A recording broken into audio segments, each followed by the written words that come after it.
Have you communicated with a social media user who goes by the name ThATuMBRELLAgUY? I've had several phone calls with the person who goes by the name ThATuMBRELLAgUY. I don't actually know his real name.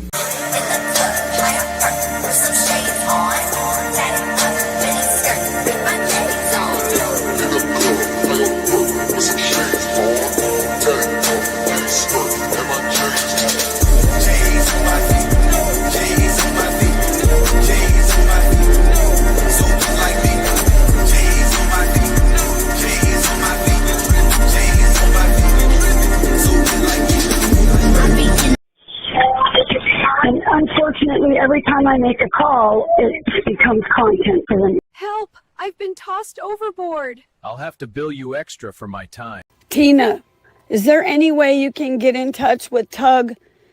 And if he has any way of communicating with David R., only me, if you could let me know. I need to know if David would help us with legal representation in Ohio. Welcome to the show. You look incredible, like a dessert that owns a yacht. That's exactly the vibe I was going for. You know, sweet but slightly out of your tax bracket. Mission accomplished. How does one even Gold on my neck, gold on my hand, purple with the stripes, that's the walk of a man. Sidewalk shining, city lights humming, every step I take they know about. Blazing the whip, gotta vanquish the needs. My kingdom for some poppy seeds. Yo, yo.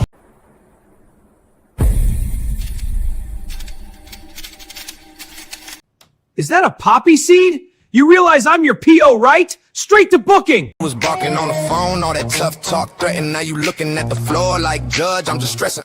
Police or zombie problems? Your tortoise won't stop breakdancing? Try blue tape. The miracle of our age. Yeah! Hey, we love that umbrella guy. All right. Thank you. I'm calling from Los Angeles, and I'm having a little problem under the name ThATuMBRELLAgUy. I sent him my phone number at least 20 times in the chat and told him to call me. He ignored me. I'm a man. I filed the report. If you guys could take a look at it and give me a call back, I would love to hear what you guys can do to help us. We really need to kind of stop this guy at least until Monday. I told him to call me. I'm a man. You know what? I talk to your mayor.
Name on signs, now you don't wanna speak. 14 racks just to shift that blame. Bought an expert just to say my name. 14 bands, that's some expensive PR. Got channel success, yeah, I sell the best. Got Preston and compressed. Promise the barn, promise the bitch. And good lord, have you seen that fence? 14 grand for an expert witness. Pick one course, keep saying I ain't handling business. Says that's my writing. Man, that's cute. Spent $14,000. I still got the proof. Best look like shredded cheese nailed on the sticks. Garbage bag top just flapping in the wind. Garbage man quit, took up piracy. Captain Hefty selling the SS Swiss cheese. And what's up with those ED signs, John? Where's the barn? Don't know. Where's the stain? Don't know. Seriously, where's the barn though? Where'd it go? 56 grand. Poof. Now you see it, now you don't. That's one heck of a magic show. Straight out of Creek. Put my name on signs, now you don't wanna speak. 14 racks just to shift that blame. Bought an expert just to say my name. 14 bands, that's some expensive PR. Got channel success, got receipts in the street. Captain Hefty selling on the Essex Swiss cheese. Promised the bar and still ain't on the bench, but they got an expert in a shredded cheese fence. Straight out of Otter Creek. Matey! What's up, folks? I'm just trying on a new suit here at Joseph A. Banks. And oh, wait. What's up, folks? How's it going, man? We had you can tell Megan Fox is gone because like the content was so thick today. I can't get it all in. There's no way. The stuff dropped yesterday. We had goodies drop today. Oh, you know what dropped today, by the way? You know what amazing thing dropped today? The entire freaking depot. It's funny, it had to be dropped publicly so Fat and the cronies could actually get to see it. But yeah, it's all out there, babies. So if y'all want to read it, go over it, look at it, admire it, say, "Ooh, yeah, that's a succulent piece of steak." You can read that. It's all out there, though. It says it's 113 pages, by the way, but it's actually 92 pages. It's the rest of it is just it's either signed off documents or it's a appendix, stuff like that, you know. So it's 92 pages, but it's a fun read. I think it's something that we'll get to go over as well again. I think since it's out there in the public, we'll just put it on the screen and show the whole damn thing and go over it. But also we had so over the last day now, we've had a lot of fun stuff. We've had the filing by Jeremy talking about how, certain somebody wants to go in and they want to dodge. It talks about how service was actually rendered, makes the arguments about whether or not service actually has availed. I think it's a pretty good document. But today also, we got this other beautiful document that was put together by a Saran Wrapping team. And it's funny because, I don't know, there's just, you ever notice when Preston gets like really defensive? So her and John have both gotten really, really defensive. And it makes me think there is something going on in the whole bankruptcy platform with as much as Jeremy Hale. See, from last night, boy, that was another show too. Woohoo, baby. And that got crazy as well. But look at this here. So you had Preston come out and be like, anyone who believes his garbage is out,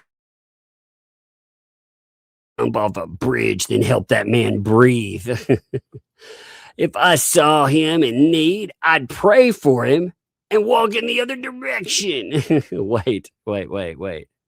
You'd rather jump off a bridge than help the man breathe. You know what's really funny, by the way? They did, according to their own stories, turn on somebody that did help one of them breathe at one time, you know? So that is a kind of a little accurate to the point. But she's like, prayers is all you will get from me without a fight.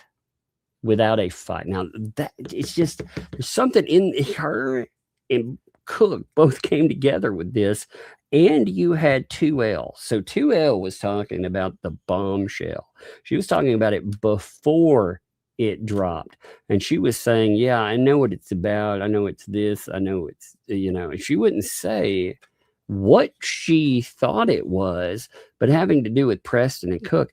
I really think there's something going on that's interesting with that bankruptcy and stuff. The more signs and signals I get there, the more than I think there's just something about it. Now, we had the spin right before we're going to have our discussion about the depot and about it continuing. We had the spin come up, and it's funny because I like the fact that you can look at what the spin is, because this is her basically saying, oh my God, court. They're so mean. They're so mean. But you know what? They're still going to have to do the depot. You watch. It's still going to have to do it. But we're going to go over this because it's pretty much begging that court.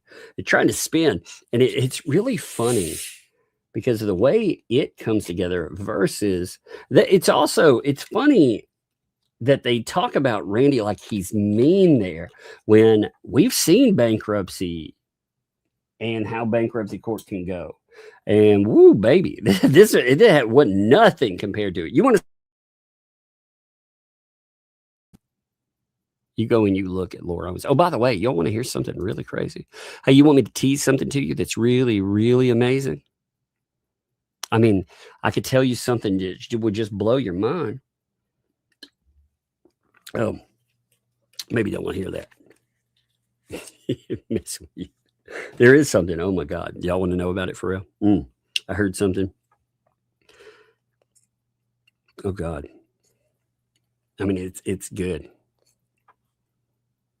Okay, so check this out. I got something for you. Brace yourself for this, okay? So guess what certain somebody, Megan Fox, got a hold of today? I'm giving you a second. I want to see what you guess. What do you think Megan Fox has today? She has something very amazing. Something that you'll really, really like. What do you think, like something that you would really want to see? That we've all been waiting to see? What would it be? Come on, I need a guess. No, not a pet. It's not a pet. I saw a spider. Oh, look at that. Look right off the bat. Somebody got it. A leg. Yes. Body cam footage of the Gapester. Guess what's in that? Would you be shocked if I told you that there was a little admission to the old maybe up in that too? Would that stun you, considering we're talking Red Bulls and 5-hour energy drinks? Would you be stunned? Woo, baby. Oh, it's spicy time. Oh, fun times. Ooh. That's exactly what they need.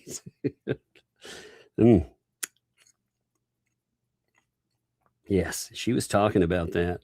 Well, I had a little bit of a discussion with her about, she posted a picture, but she was talking about what's in it. And there's a bit more than just wait.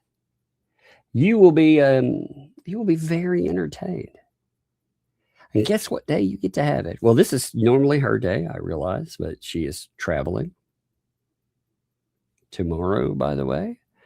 I will have on, I'm planning, unless something comes up, I've got that doctor appointment tomorrow. So I'll be catching things as I go. But if everything works out, which it should, time-wise and everything, I'm going to have on one shizzy tomorrow. Then we will have Megalodonus Foe will be back for Wednesday. We will see some body cam footage. Thursday, we will have one Just J Hip on here.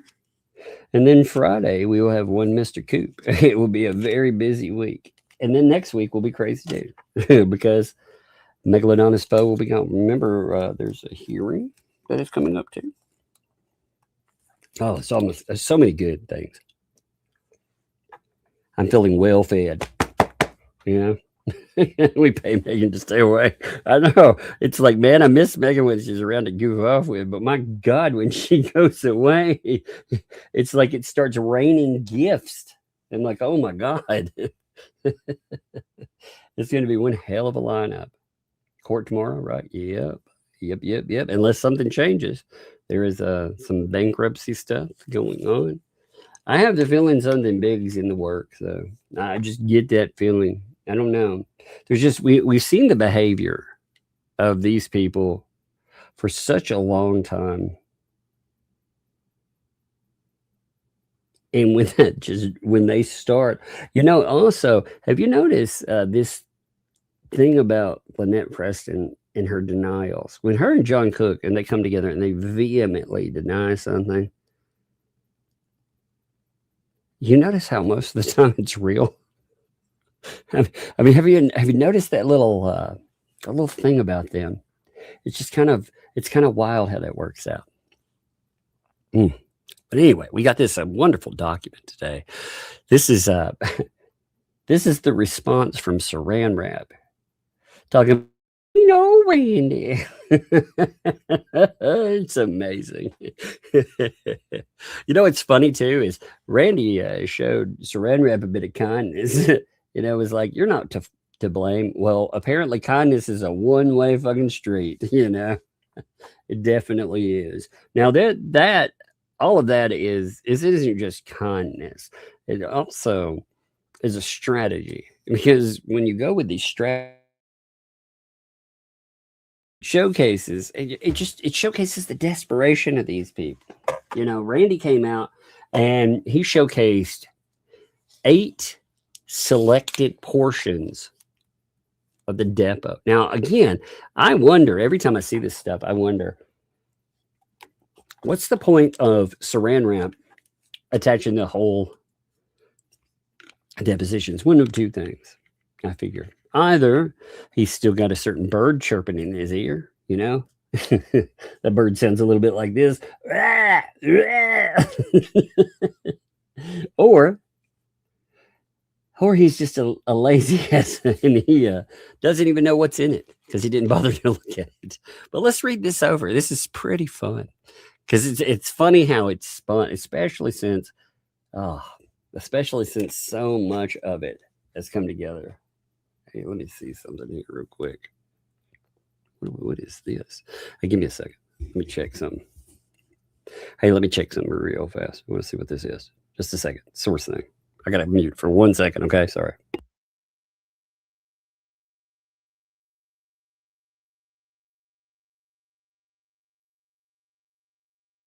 All right.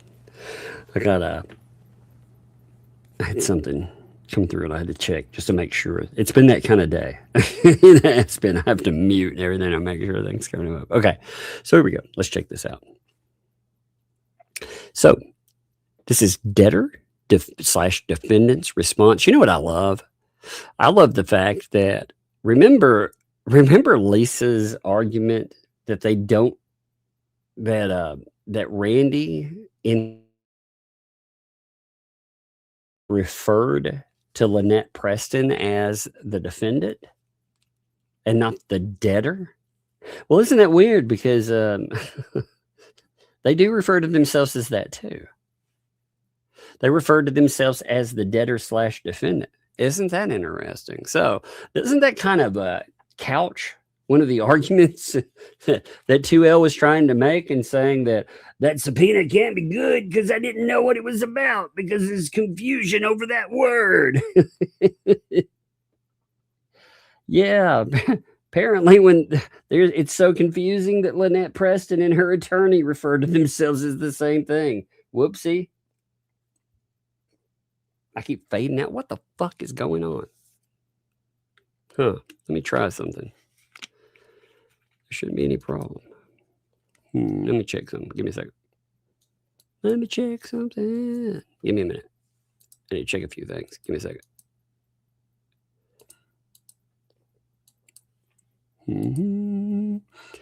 Checking something. I'm working on it. Here, I don't know if you can hear me working on it. Give me a second. Give me a minute. I'm telling you all this. Let's see. If it's a mess, I may have to start over. Maybe fucking. Let me check.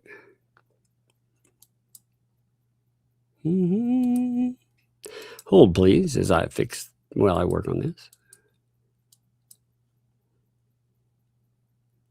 We may have to start over again. I hate to do that. Let's see if this helps any.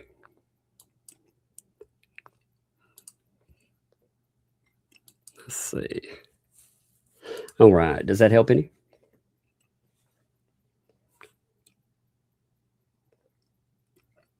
Is that fixed our problem there? Let me make sure. I'll make sure it's good for people after we get that. All right. Let me know if there's any new issues. you know? Yeah, I'm working on some stuff. Like I can't hear it on my side. All right, let's do this here.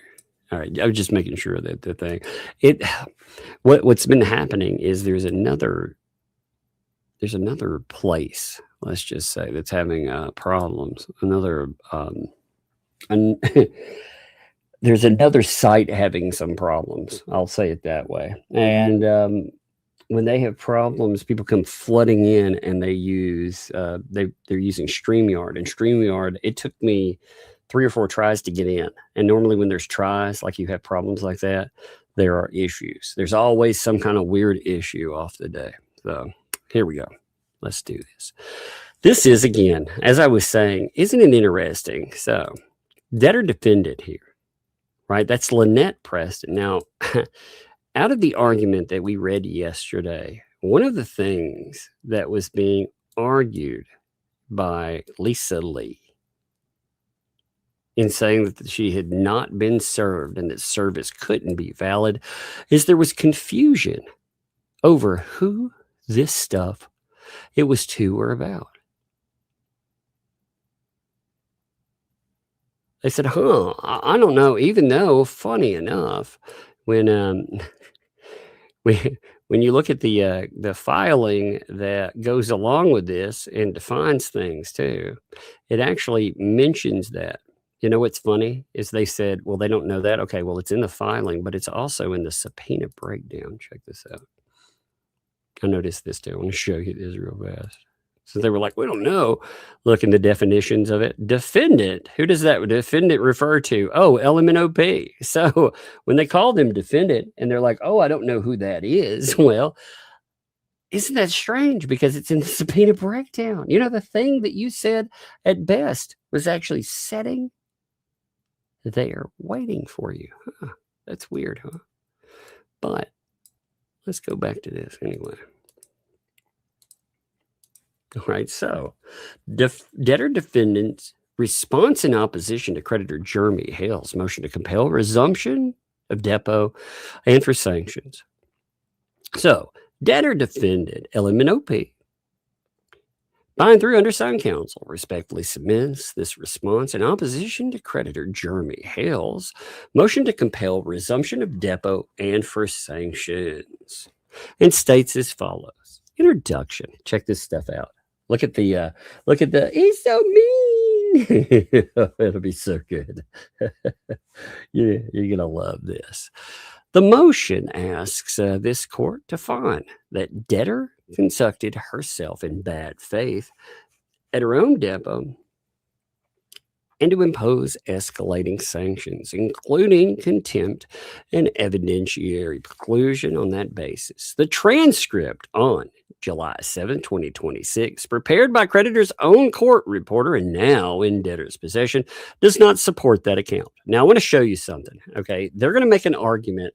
They're going to make an argument for a few things. But one of the arguments that he's going to try to make is that Shockett actually kills the depot. But here's the thing. If you look at it, it hasn't ended.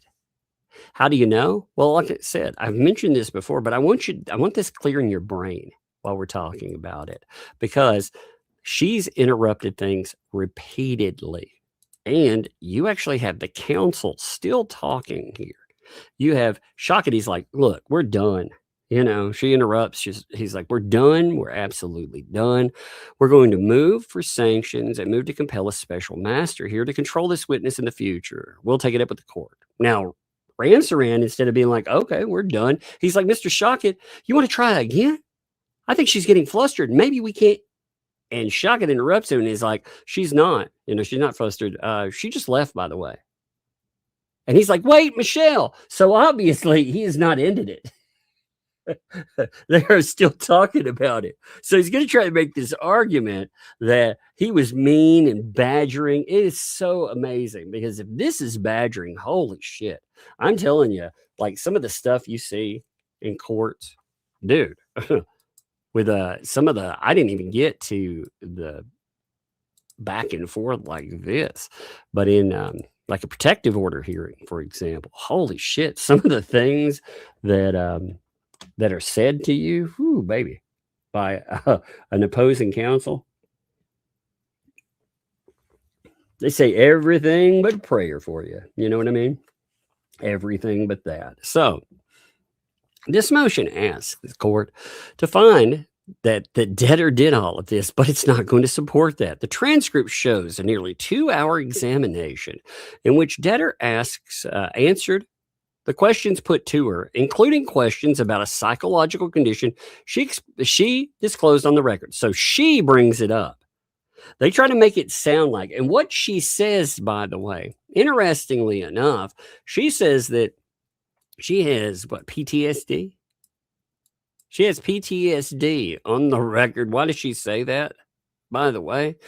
Well, because it makes it easier not to remember what she stated the minute before. So she brings up yes, I have that. Now, you just got to take that as gospel, by the way. That's fucking gospel. I mean, it's crazy.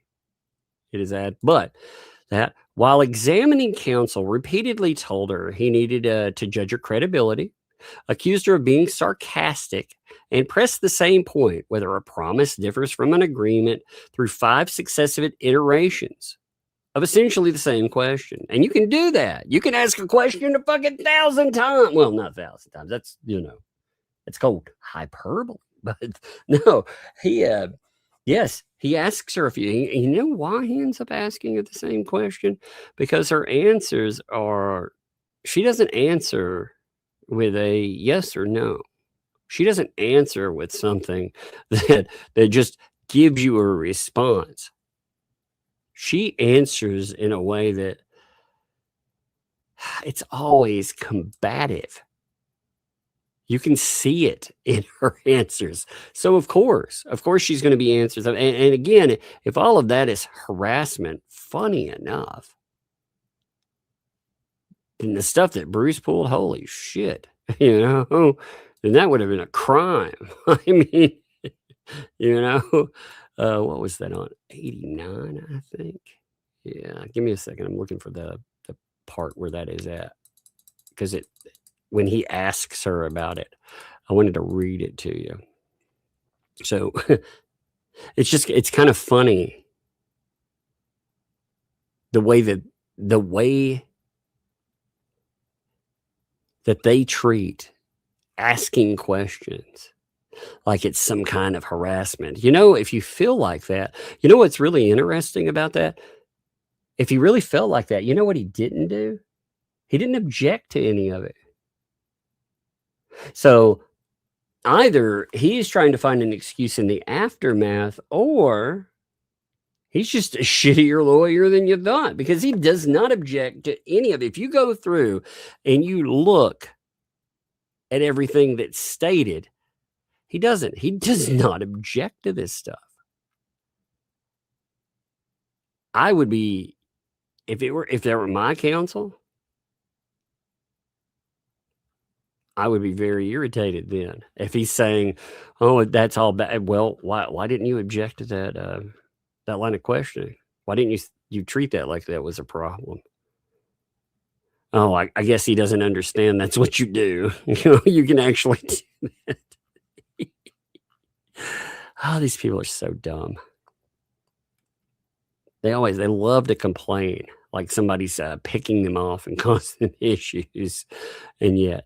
Let's see, promise comes up. What is it? 90, 19, 90, 14. I'm looking for it. Give me a second. 90, 14. Yeah. Yeah, they talk about promise versus agreement. Do you understand that promising something is an agreement? Do you understand that? No, I don't. I don't understand that. You think that promising something is different than agreeing to something? Yes. How so? My interpretation of the word. Okay, look, I'm going to show you this question. This is what he's saying is it's such a terrible line of questioning. All right. Through successive iterations. Here, let me show you this. All right. Instead of reading it, I'm going to put it on the screen because It's all out there. Let's do it. This is it. Yeah. All right, check this out. So with Cook, it said, so you said also that in exchange for paying you the full $22,500, Mr. Cook promised you something. What did he promise you? I never said he promised anything. I said we had an agreement. Hey, stop right there. Do you understand that promising something is an agreement? I never used the word promise. Well, do you understand that promising something is an agreement? Do you understand that? No, I don't. I don't understand that. You think that promising something is different than agreeing to something? Yes. How so? My interpretation of the word. Well, tell us. You know, we're here to understand your interpretation and evaluating your credibility. We're understanding. We want to understand how you understand promising something is different than agreeing to something. When you promise something, you tell them, Michelle, I promise you, I swear on God, I'm going to do this. That's not what happened. Well, how is an agreement different? An agreement is when you just say, hey, let's agree to something. Let's do this part. You do this part. That's it. So you don't swear to God. That's the difference. Yes. So you understand a promise to be something you swear before God, and an agreement is something. An agreement to do something is just something you say you're going to do. In my opinion, a promise and an agreement are two different things. So what did John Cook do in exchange for $22,500? Did he promise to do something? No, wait, it happened again. There's the cutoff. So apparently he's saying that little line of questioning right there, it helps prove that Randy Shuckett is a monster somehow. How exactly is that a problem? Like you tell me. That is some softball shit right there. How do you understand promise versus agreement? Exchange it. Well, it went through was that 5 different iterations of that? It looks like you just fleshed it out a little bit. Well, hey, explain this to me. What are you thinking in that? I mean, that's their big mess, though. Oh, what a weird thing. So weird, dude. Debtor's own counsel intervened more than once to redirect the examination, at one point stating on the record that debtor, quote, was trying to answer the question while characterizing counsel's own approach as argumentative.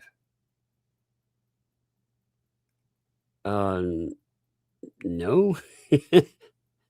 That's actually, let's see. Let me see.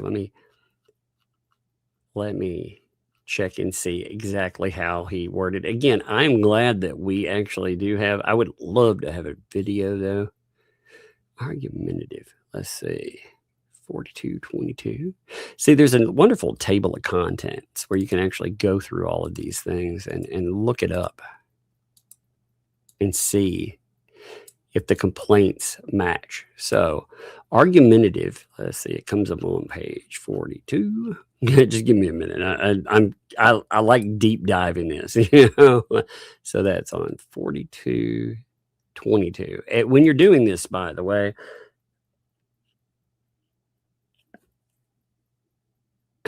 so the first time argumentative comes up, it's with the PTSD thing. Because she said that psychological is not a medical condition. Okay. And Randy was like, you realize that psychological is a medical condition. Oh, that's argumentative. Okay. And again, a judge will define that later on as whether or not that truly is argumentative. His second was talking about new neighbors. Do you understand when you tell someone I'm your new neighbor and you haven't legally purchased property, that's a false statement? She's like, okay, sure. And he objects. That's argumentative. All right. So that's not the one. Okay, let's go. There are 4 of them. So I'm just checking each one. Like I said, just give me 1 second and we'll hit one of them there. Oh, here's where it says, all right. So when they were talking about property, can you please show me, here's the question that comes up. Can you please show me documentation that shows that if you are purchasing a property, you're not allowed to call someone a neighbor? If you can show me that documentation, I'll agree with you. And, or rather she said that, and he said, ma'am, again, go ahead, Jerome. And Jerome says, it sounds like she's trying to answer your question, but it sounds like you're being very argumentative along the way. Can we stipulate to the answer? And Shockett's like, no, because we're under oath. And she says, I'm not being argumentative. In my opinion, we were their neighbors. The sale was doggone done. We just needed the money. So she took it. She makes it noting that she's not arguing. So even when her counsel is saying, Randy, I think you're being argumentative, she becomes so defensive in that she's like, I'm not being argumentative. So yeah, kind of defeats your purpose there. Yeah, you're being I'm not. It's like, I'm not even talking to you, Lynette, but thank you. Thank you for getting on to me too. The deposition did not end because anyone invoked Rule 30D3A or demanded suspension for the time necessary to obtain an order. It ended because examining counsel announced unilaterally, done. We're absolutely done. At 10:50 a.m. with transcript on notice concluding time, not early or truncated a session. Yeah, funny enough, at that time, like I said, the thing that they leave out when he ends time is because she left. Because Ramsaran, that's the line after. Again, the lines actually go, Mr. Shockett, again, you want to try again? I think she's getting flustered. Maybe we can. She's not. She just left, by the way. Wait, Michelle. All right, so we'll stop. I'll take the transcript. So he ends there because she left. So for him to be like, yeah, it's not because of blah, blah, blah. Debtor did not resist an orderly, even-handed resumption of her deposition. She resists the premise and the specific conduct warning findings. The motion requests that she is the party whose behavior requires judicial correction. For these reasons below, the motion should be denied. Please don't let me be fined again. You see the begging? Don't you enjoy it? I love that. I love it. I love it. I love it. Oh my goodness. Combative witness indeed. Yeah, she's very much combative through all of that. By the way, if you enjoy this content and you'd like to show Megalodonus foe that we are sexy over here, consider ye old super chats. That's right. Show her what she's missing. Be like, I know you're traveling. Be like, almost threw out a random thing. I was like, be like Salt Bay. Drop those dollar dues. You're like, who is that? I watched a thing on him the other day. I've forgotten about him. So anyway, statement of fact, procedural background. On April 28, 2026, creditor noticed debtor's deposition May 27, 2026. Debtor filed an emergency motion for a protective order May 25, 2026. Did not appear on May 27th. The court denied the protective order motion and awarded creditor entitlement to fees and costs. This really looks great with your procedural background, by the way, doesn't it? Starting your procedural background with a ha ha ha. Just Jay, here he is. Sumter County Sheriff called me today. They received a Hale stream from last night from Lisa. They said it was great and funny. They enjoyed it. Yes, apparently, I'm confused about this. I'm confused about a couple of things from anti-Hales, by the way. I figured I'd talk about this, but we'll note it right this moment. This is a good little thing to know. So apparently, they love to say that like Hales and other people are doing the D-rugs, right? You know, noting that it's a bad thing. And yet in the same breath, they celebrate Gabe, who was arrested because he was on probation for for the felony not felony, right? And they celebrate him like they talk about him like he's a rock star. Like that somehow makes you the greatest thing since sliced bread. And they also, in upholding actual use, like that guy, he you can hear him spark up. He's talking about the D-Rugs all the time on there sometimes. They're celebrating it, and that's okay, right? But parody and laughing at the idea that somebody can't keep their cokehead clean while they're on probation, that should get you banned on YouTube. Isn't that weird? So apparently the D-Rugs are bad, but only if. I find that to be amazing. It's a very hypocritical stance, I'm going to say. But yes, they were really angry. Oh, you heard too that Megan Fox, by the way, won her copyright appeal, and she got her video back. So I'm kind of getting tired of. I'm like, man, are we going to have to fundraise the damn lawsuit against Megan Fox ourselves, just so we can have a little more entertainment? What's going on? I thought they were filing. God, file the damn thing already. I'm very upset about that. I want my freaking lawsuit. I want to see it.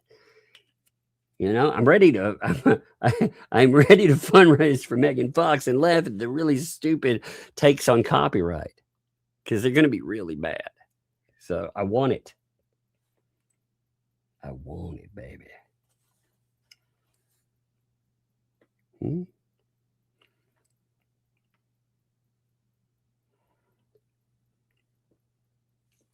All right. So the parties thereafter, they agreed. Okay. So again, remember, this is where she doesn't show because they use John Cook and the kid as an excuse. He has a doctor's thing. Remember, Saran Wrap drops the ball on that. The parties thereafter agreed to a reset of the depot for July 7th, 2026, in compliance with a new court order. So, for the July 7th, the depot transcript reflects that the examination began at 9 o'clock and concluded at 10:58. Not, as the motion states, 8:30 a.m. to 11. Yeah. Hey, Randy, maybe you should point out that it started. Oh, that's cool. Let me note that. You know,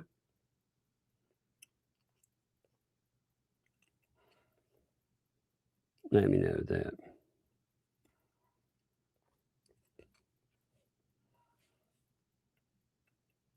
Give me 1 second. So I want to note this real fast. See, in the doc, it argues time. It says it started at, it was 9 and not 8:30 a like Randy says. Maybe the reason for the 9 should be brought up in a hearing. In a hearing. LOL. I'm going to drop that into somebody's. I'm going to mail that over to somebody. There we go. You know, because she wasn't there on time. She actually delayed it. See, this argument right here is stupid as fuck for him to make. Because he's like, well, it began at 9. Actually, the discussion, when you go through and you look at the discussion there, it was supposed to begin at a different time. You can see them talking about a 30-minute delay. See, Let me see. I'll show you this. I don't even know why you would bring this up. Like, you have to be an idiot to try to be like, actually, the time difference. Yeah, there. So here's the beginning of the depot. And in the depot, the mighty depot. Gotta love this. So, Miss Preston, before we begin, we're going on the record here. What occurred in allowing this 30-minute delay that has been caused by your statement? 30 minutes. See, they're talking about there has been a delay. So, yes, they were actually supposed to start at a specific time. And like he said, they started at a different time. You would think that would be, again, something you would not want to bring up to the court because you're on a second depot. You screwed up the first try. And in the second one, you cause an untimely delay too. That's really dumb. That is really, really, really dumb to say. Oh my gosh. It is. And I'm noticing all those sexy goat trophies, by the way. Thank you. I'll go through those. Gabe is a superstar, yes. He's the world's first and only, that's right, person with a civil felony. That's true. That's amazing. It's got to be a Guinness World Record. And also, look at these breadsticks to piss off the flea and their crew. Also, congrats to our friend Ashley, a brand new baby boy. Oh, that's awesome. Congrats there. We'll celebrate that too, because that is a birthday. But anyway, look at that. That's amazing. So early in the examination, after repeated close questioning about the recorded deed, debtor told the examining counsel, "Sir, you are badgering me." And counsel denied it. Yeah, let's look up the word badgering. See, it's funny. I've never seen a freaking person in an examination, especially under a second examination, thinking that they control this. Sir, you're badgering. What do you think this is? Do you think it's not adversarial?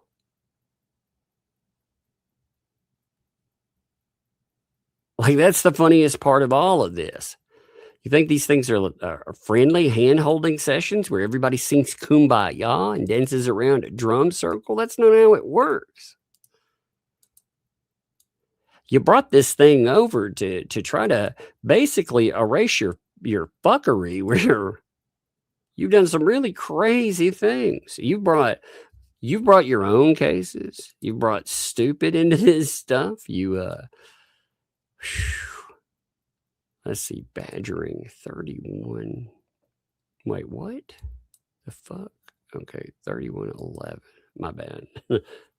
I lost the place. Let's see. Okay, so he's talking about, here's the way this goes.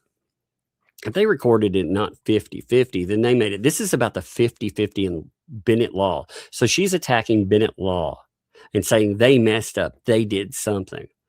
And remember, her story changes in this stuff. It said, does it not say married on the document? We're not married. I'm showing you the document for you to look at. Do you see where? And she says, in the middle of the question, she said, "Sir, you're badgering me." And he says, "No, not at all. This is an important issue. Your percentage."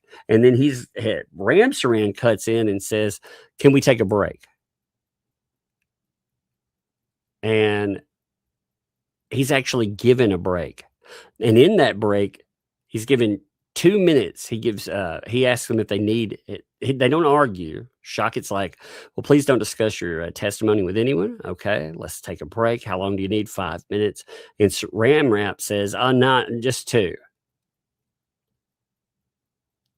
And it's funny because, again, it's always that's supposedly some kind of victimization.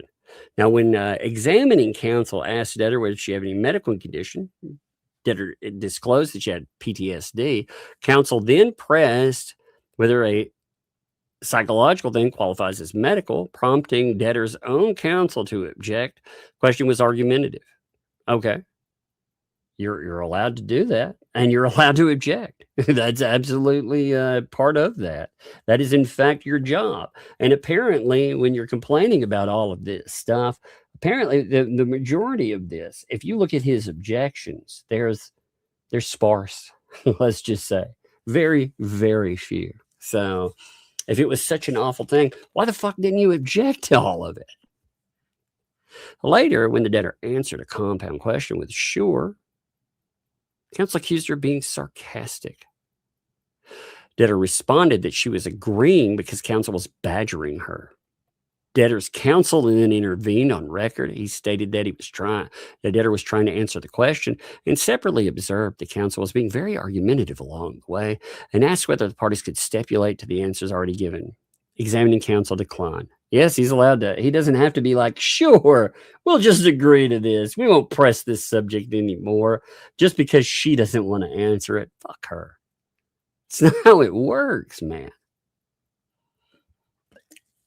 And again, this isn't some kumbaya hand-holding session. Like I said, this isn't a regular bankruptcy either. Again, if this were just some basic bankruptcy and some bank or something was trying to pull some bullshit, I'd be 100% against them no matter what they did.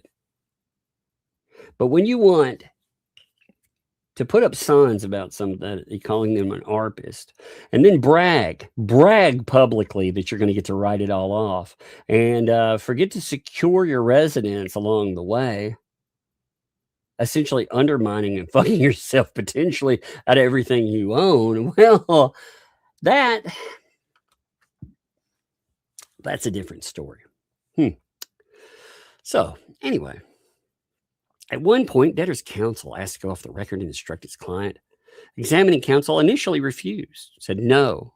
Wow, they're not allowed to say no. And then, after debtor's counsel proposed an alternative of instructing her on the record, ultimately relented and agreed to a brief off-the-record recess. Yeah, he doesn't want you counseling her off the fucking record because he knows how much you'll interrupt.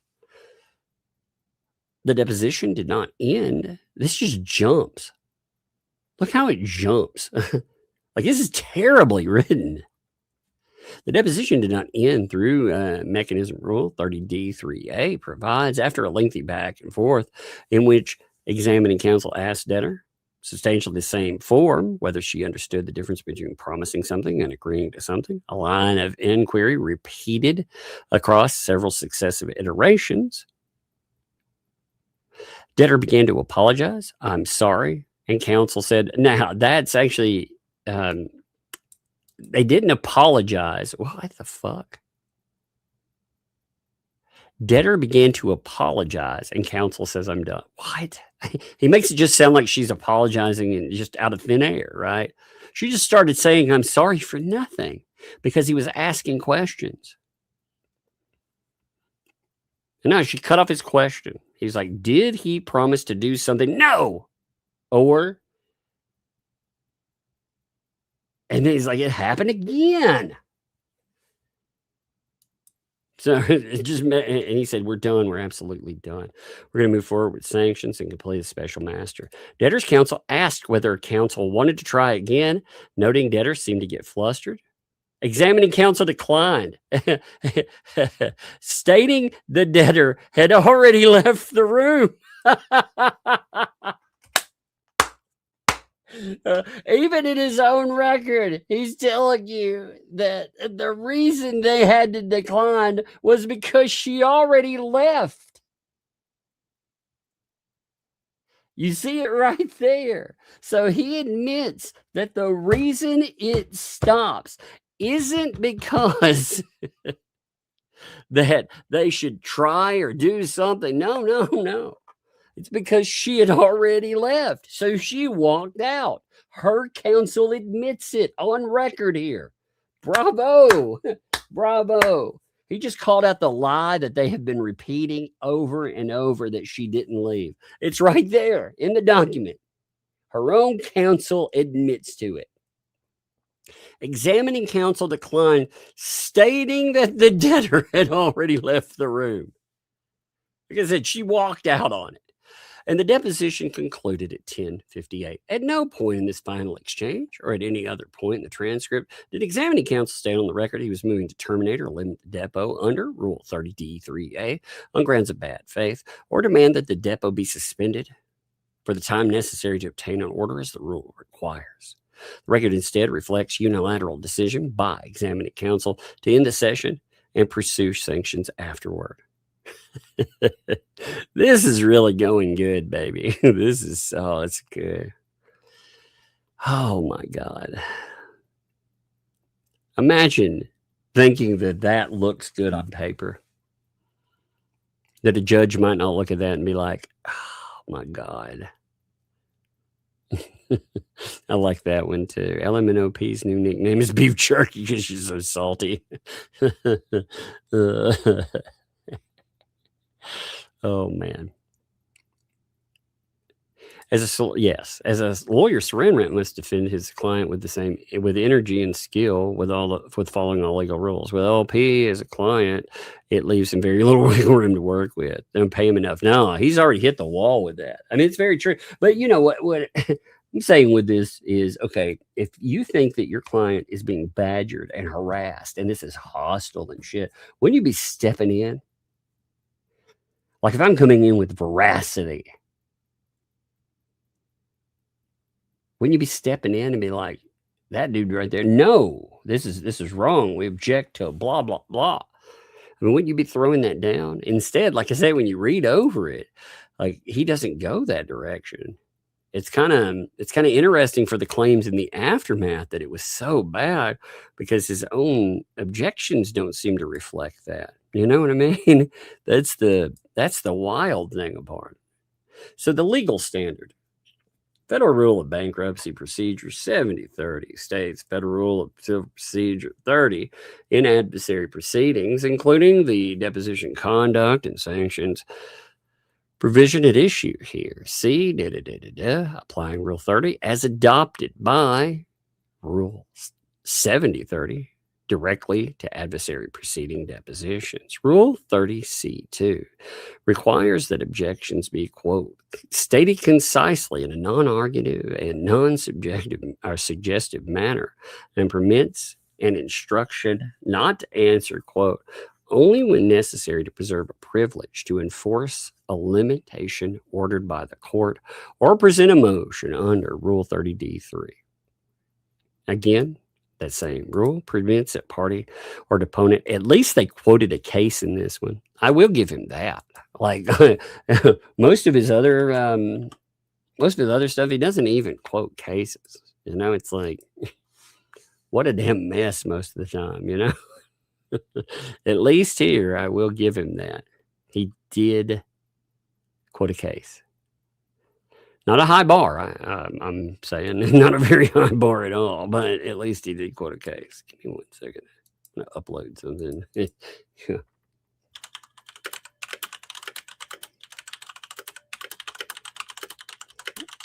Let me see. Checking something real fast. I saw something weird in this.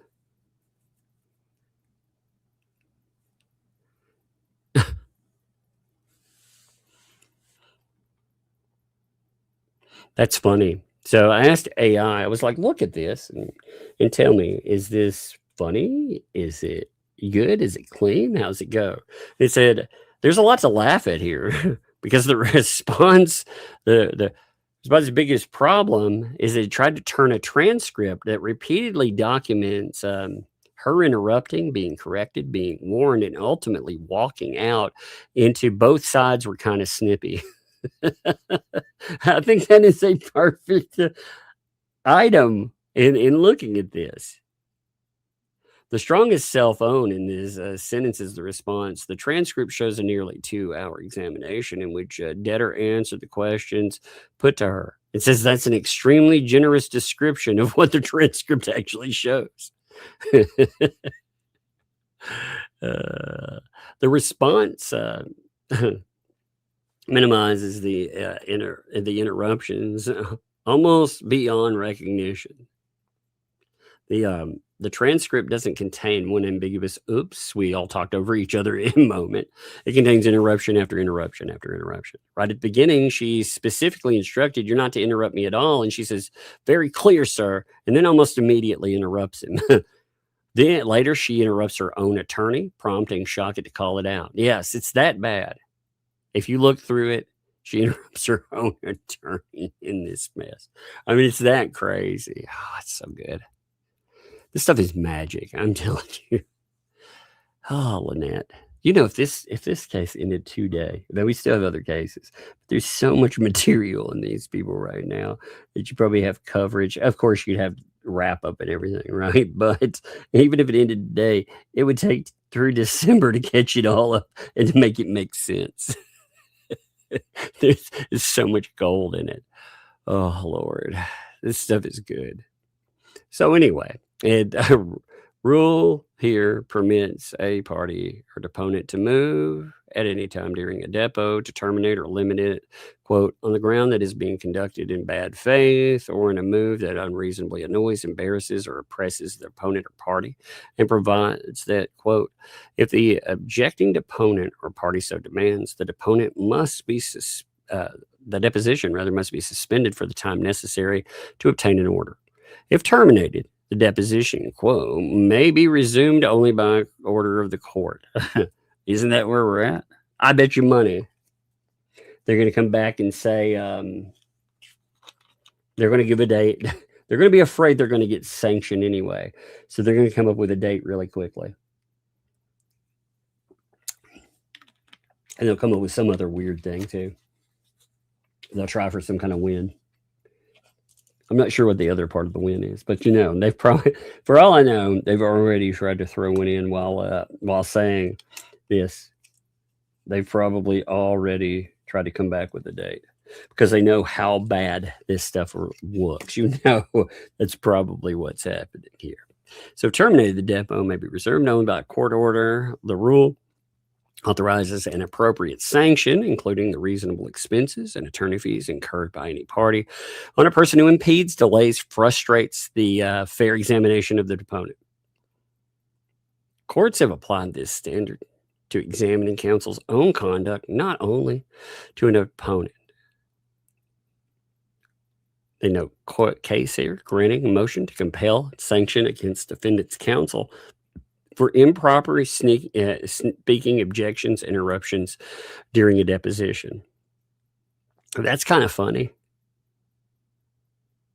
That's actually kind of funny there, isn't it? Because when they're talking about courts have applied this to examining counsel, granting motion to compel sanctions against defendant's counsel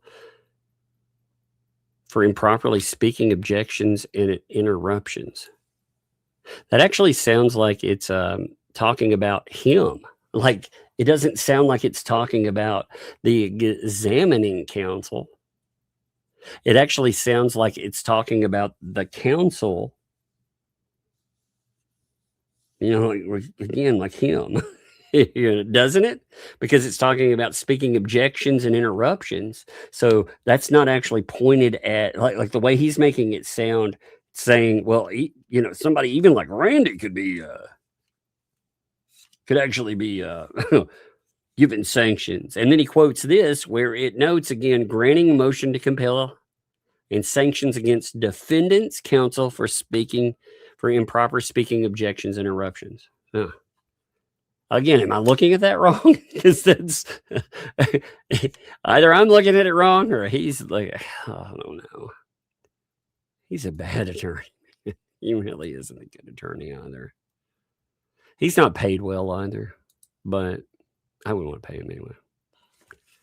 Max Lab 6, check email.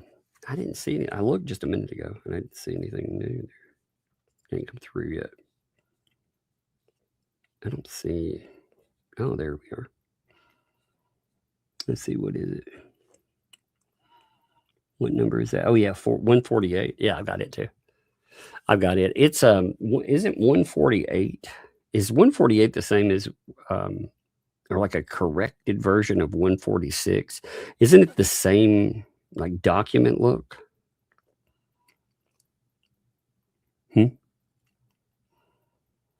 I'm not sure. But isn't that the same? Give me a minute. There we are. Aren't you the optimist thinking this can be made to make sense? Well, one of the problems I have is that silly me, I actually think that yeah, when you file something with a court, I guess it should make sense. Here, I'm pulling those two documents just to make sure. I'm looking at them side by side. Give me 1 second. So, creditors Jeremy Hale's motion to compel compliance with subpoena and for contempt against non-party Lisa. Okay, so it's got it's actually no, it isn't. Okay, you're right. It is another one. So creditors response and opposition. Yeah, wow, that's even more. So we got, God, dude, we can't get to it all like that. You're right. It's a different. I looked at it and I thought that looks like, because it added the email and other stuff to it. That's why I was asking. But you're right, man. Look at this. Look how crazy. So we're looking at this, right? But we also had last night. We had 146 filed. This is the one that the reason I was noting it. And thank you, MaxLab, by the way. I appreciate you noting that. But check this. So we had overnight, we have 146 filed, right? That is Jeremy Hale's response in opposition to non-party Lisa Lee's objection, motion to quash, request for protective order, and request to determine service ineffective, which is awesome.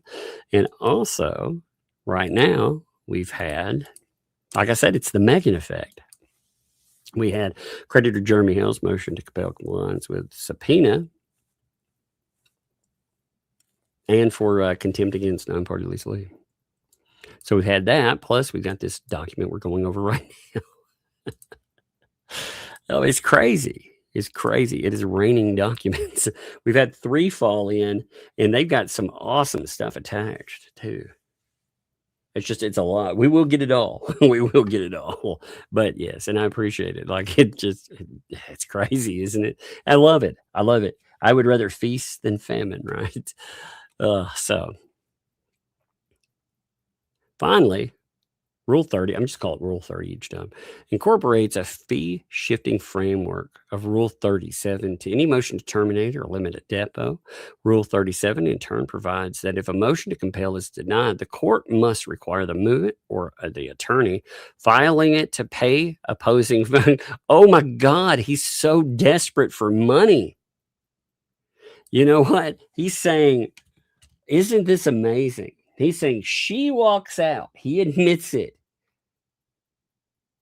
But he's like, you know what? If they fail at trying to call us on this, then actually they need to pay me money. I'm going to get some money, baby, because she ain't paying me jack. Oh, my God. Oh, I love it. You got to admit that's amazing, right? That is really, really amazing. Oh. It's like, actually, I guess they need me to get some money. Incurred in opposing the motion, unless the motion was substantially justified or other circumstances make an award of expenses unjust.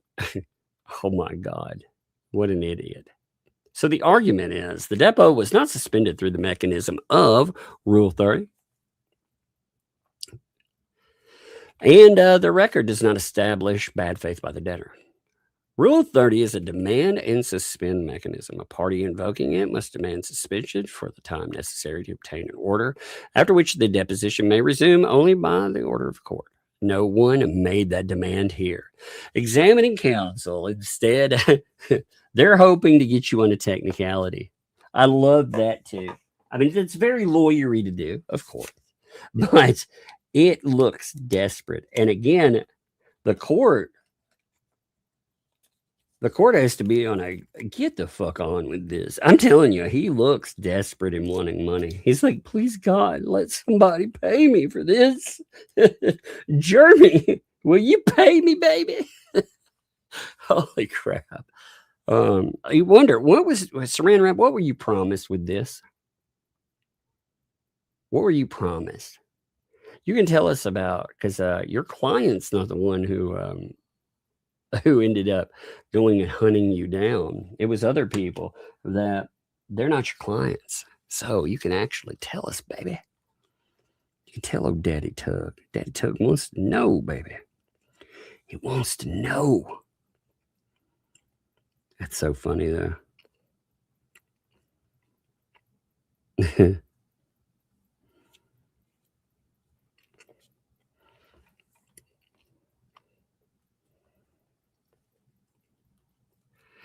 Let's see. God, what a dummy. I'm sorry. It's just, some of this is blowing my mind. So, the party must evoke it. No demand was made. Examining counsel instead announced the depot was over and he would seek sanctions, a unilateral termination. The rule does not contemplate.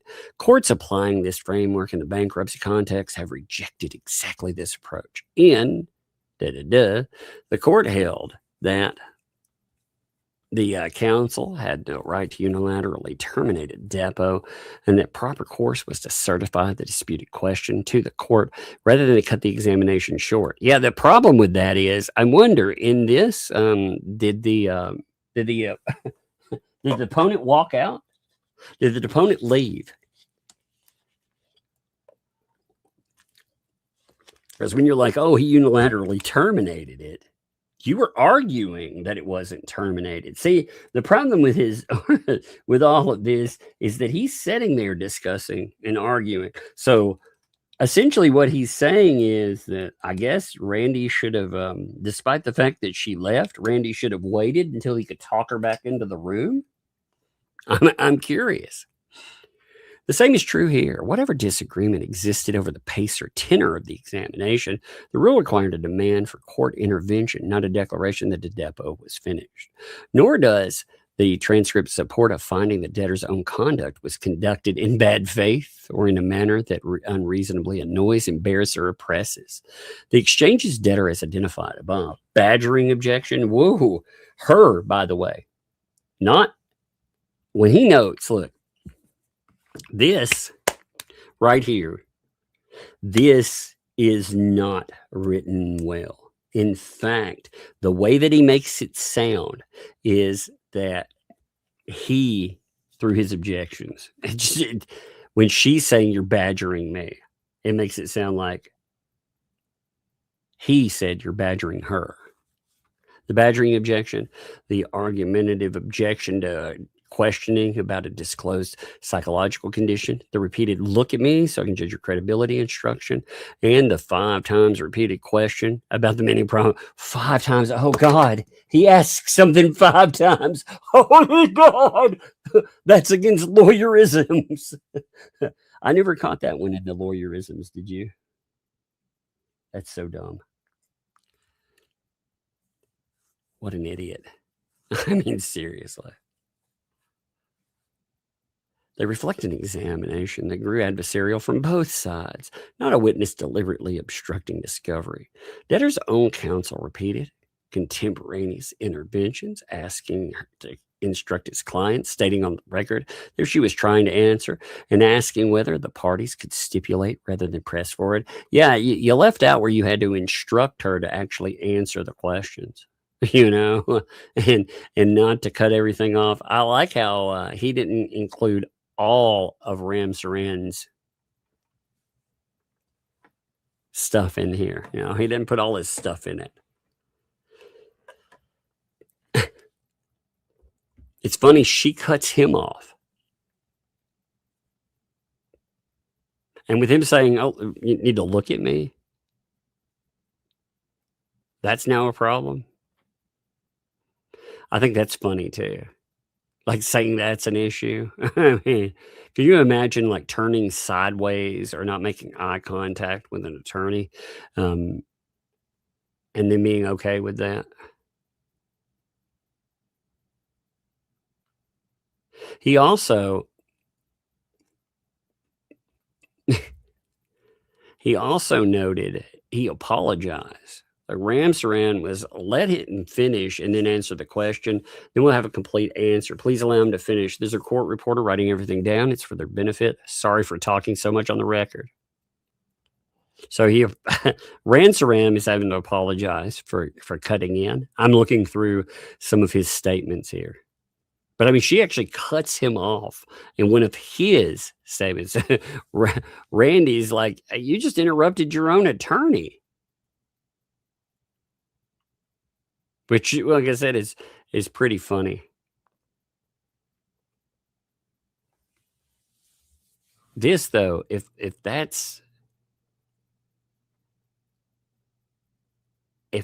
is something bad, like I said, I've seen some pretty. I think I've seen the devil before. You know, if this somehow is bad. Was Saran Wrap present at the same depot LP was? I would love to know the count of how many times LP was asked what her name was. Indeed. You know, it's out there if somebody wants to count them, by the way. I mean, that would be awesome. But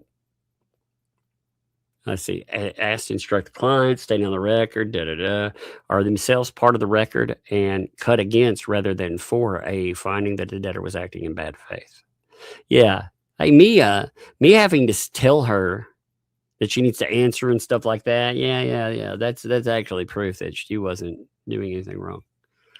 Rule 30, sanctions are unwarranted because the record does not show that any delay traces substantially to the debtor rather than to examining counsel.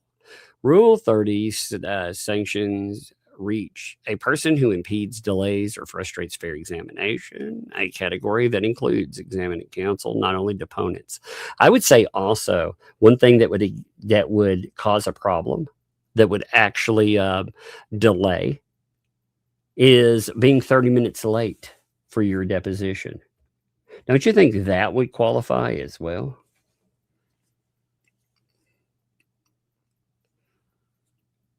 You know, I mean, she's like, they're calling it not a big deal, right? Well,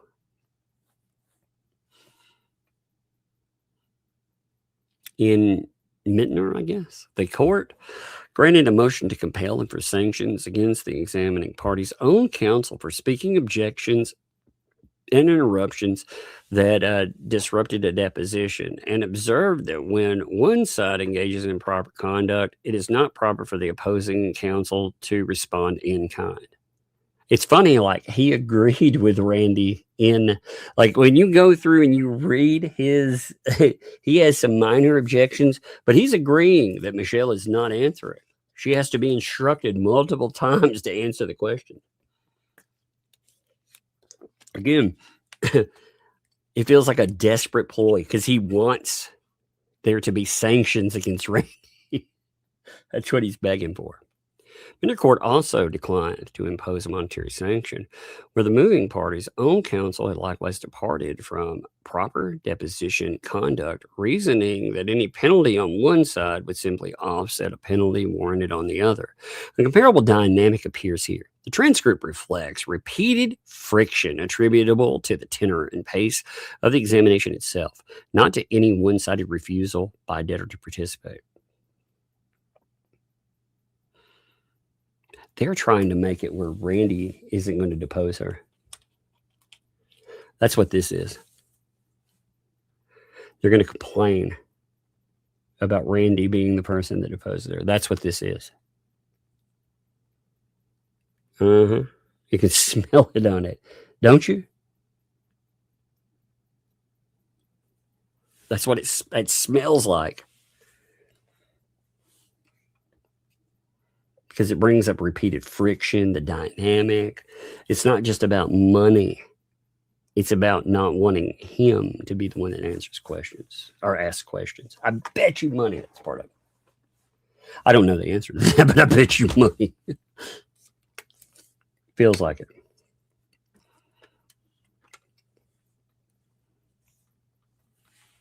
Sanctions of this framework must be exercised with restraint and discretion and must be proportionate to the offending conduct. The deposition here ran its full course to its own notice conclusion at 10:58 within the 7-hour wait. The deposition ran its full course to its own notice. Oh my God. Within its 7-hour limit, Rule 30, with no indication in the transcript that the pace of questioning was in fact impeded by debtor. What? There's no indication that the pace of questioning was impeded by the debtor? Are you kidding me? When you have to repeatedly ask her, redirecting her, not to interrupt questions. Let me say what I'm saying so you can answer it. You don't think that that's oh my God, really? Rather than by the length or repetition of the examination itself. Courts have likewise recognized that the discovery disputes often reflect constant sniping and bickering between both sides rather than misconduct by one. The motion's reliance on the court's prior ruling to establish a pattern does not support the relief requested. It's like, oh my God, they noted a pattern here. Please, God, don't see one. Oh, I'm so entertained. Oh my God, I feel like it's Christmas every day. I do. I feel like I'm in I feel like I'm in Wonderland or something. Christmas, Christmas time is here. I mean, here we go. The motion characterizes this court's prior order denying debtor's emergency motion for protective order as the first half of a pattern of obstruction that now warrants escalating sanctions. The two rules address different conduct entirely. The prior motion concerned an untimely, unsubstantiated request to postpone an examination that had not begun. A scheduling failure. Is that what they got onto you for? A scheduling failure? Yeah. Uh-huh. I don't think that's what that was about, man. I think that's some minimization if I've ever heard it. And that is me being very generous with my terminology. A scheduling failure. Yeah. Yeah, you know what the scheduling failure was? It was a failure to not appear for the scheduling. Holy crap.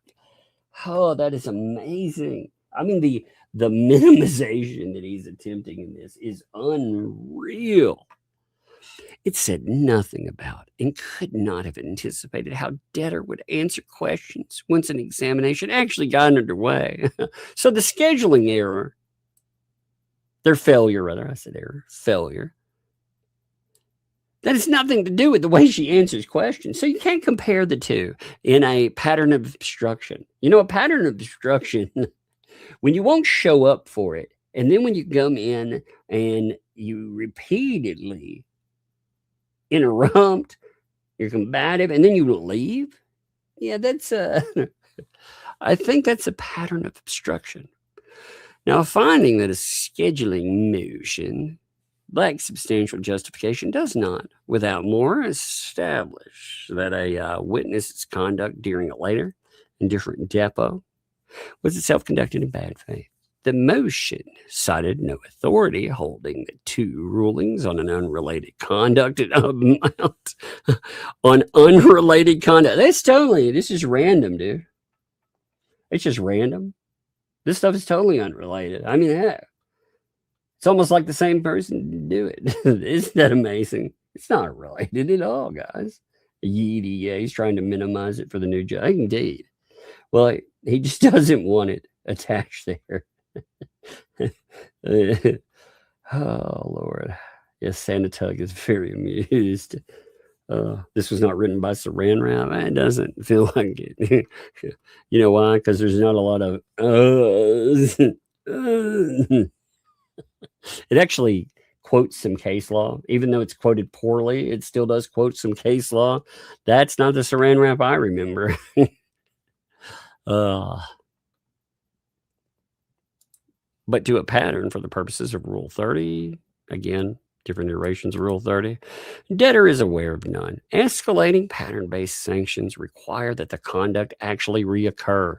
The record here does not show that it has. Yeah, it wasn't reoccurring. Her refusing and walking out are totally different from her refusing to actually show up. Gotcha. Interesting. If the motion is denied, Rule 37A5B independently entitles the debtor to her reasonable expenses in opposing it. Again, he's like, please pay me, baby.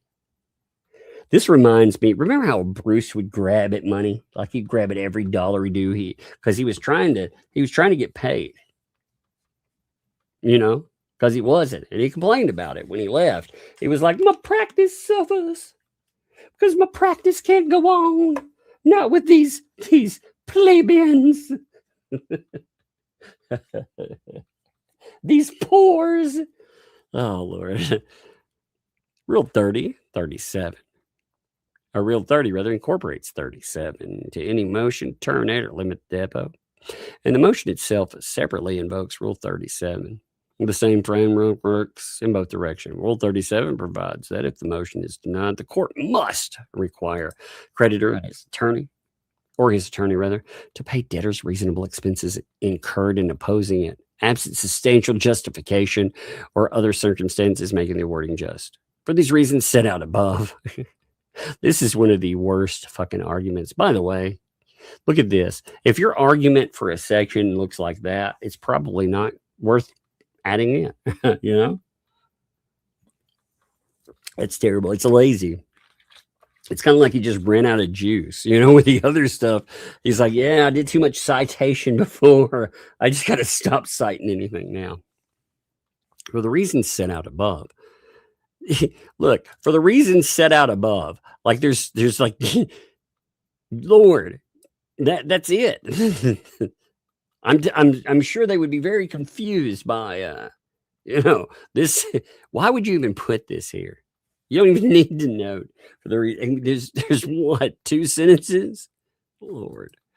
The debtor respectfully submits no justification exists here and reserves the right to submit a fee affidavit should the court deny the motion. Debtor does not oppose an even-handed resumption. Even-handed. You like that? Even-handed. I have not read this, by the way. So anything that pops in, I haven't seen it yet. This popped up. I saw what it was. I was like, ooh, beautiful. So debtor remains willing to appear for a resumed depot and to complete her testimony. She only objects to the specific conduct warning finding the motion request, which presuppose the bad faith finding. This response disputes. To an extent, the court is inclined to order resumption. Debtor respectfully requests that any conditions apply even-handedly to the conduct of both counsel and witness. Please get onto him too. If you have somebody sitting in, they're going to be monitoring everybody, of course. They just don't want to be sanctioned. Yes, ma'am. What's going on? Never took you for the guy to listen, type of guy to listen to Gwen Stefani. No, man, I buy any kind of CD back in the day. Yeah. I buy any kind of CD, man. Well, we used to, so this is funny. So my oldest here. I took all the CDs. Yeah, she found my CD player and was mesmerized by it, you know, which I never thought about, but apparently retro is now cool, I suppose. So she has found. God forbid I want some physical media. No, I love physical media. Lord, yes. I do. So I agree with that. But it's just amazing. Like one day she's like, oh man, I found this CD player. I'm like, yeah, that CD player is awesome, you know? And I showed her how everything worked with it. And then I showed her the boxes of CDs. Because, you know, back in the day, this is the same problem with video games being digital, right? Back in the day, when all your music wasn't, it wasn't out here in MP3 or whatever, right? You could find CDs for like $1 or $2. So you could buy all kinds of stuff. I keep finding odd stuff in a CD collection that I think you would never listen to. I found Gwen Stefani. My dad does not look like the type of guy to listen. Yeah. Listen to Gwen Stefani. You know what I also found? I found a Macarena CD. What's Yeah. next? I'm gonna find Sugar Lollipops and Rainbows in there. Yeah, Macarena. Yeah. You forget, like I worked at this place called the Great Escape for a while, you know? And I used to go there. Yeah, be careful, don't fall on something. But I worked at this place called the Great Escape a little bit, you know, between while I was going over to community college. Yeah, and you remember the Great Escape, right? Yeah. You know, they were all used CDs back then. No. So I would get piles of CDs sometimes. If they would refuse to buy them, then if a person wanted to come in and sell them, you know, sometimes they'd be like, I just want to get rid of, or if they wanted to just get rid of stuff and the store didn't want it, I get to keep it. So, you know. Honestly, I really like CDs because like these are physical media. And like this is becoming more and more uncommon, like especially in music. And like I don't really care what form of music I'm ingesting, honestly, but I think it's cooler to have CDs. Well, Rhea Rye, I sent 5 and said the CDs for luck. I used to sing badly and dance with my CD Walkman. Heck yeah. Yeah. I had wait until you somewhere around here. I got a tape player too. My tape player was awesome because it would play the tape, like it would auto flip the sides, but I dropped it in a river one time. And you what? Yeah, so instead of flipping the thing, it started playing the tapes backwards. So if you hit the button, it would start playing it backwards. I think you may be the reason why the whole satanic panic happened. That's what it felt like. Anyway, here, let me read this document today. One more thing before I go. What's that? Like, I really like CDs because I'm planning to buy a CD from my favorite artist. I don't think I can say their name because it has a cuss word in it. Yeah, probably not. Probably it starts not. with Gore and it has an S. Yes, no. I think you can figure it out if you know who it is. Okay. Well, go have fun. Enjoy the CD player. Yeah.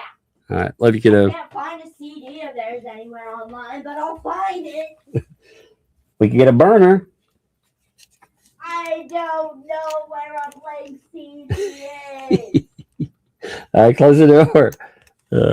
I was telling her about burnable CDs. Yep. See ya. I was telling her about burnable CDs. I was like, yeah, you know, you can burn your own CD because she found a bunch of burned CDs. She's like, oh my God, you can make your own? I was like, oh yeah. Back in the day, make your own. You can make your own tapes back in the day, and that became making your own CDs. It's funny though, watching kids find physical media, you know, because we started replacing, we didn't understand that when we started replacing with digital, it became an ownership issue, you know, where all these places would tell us that we don't actually own anything. It's like with movies or music, any of it. They're like, well, you know, you're leasing. It's kind of like the site Bandcamp. I picked up albums over there. And then one day I noticed that a bunch of my albums were gone. And I wrote them and they were like, yeah, anytime the artist decides to remove the license, even if you've bought it, it's just gone. It's like, well, that sucks.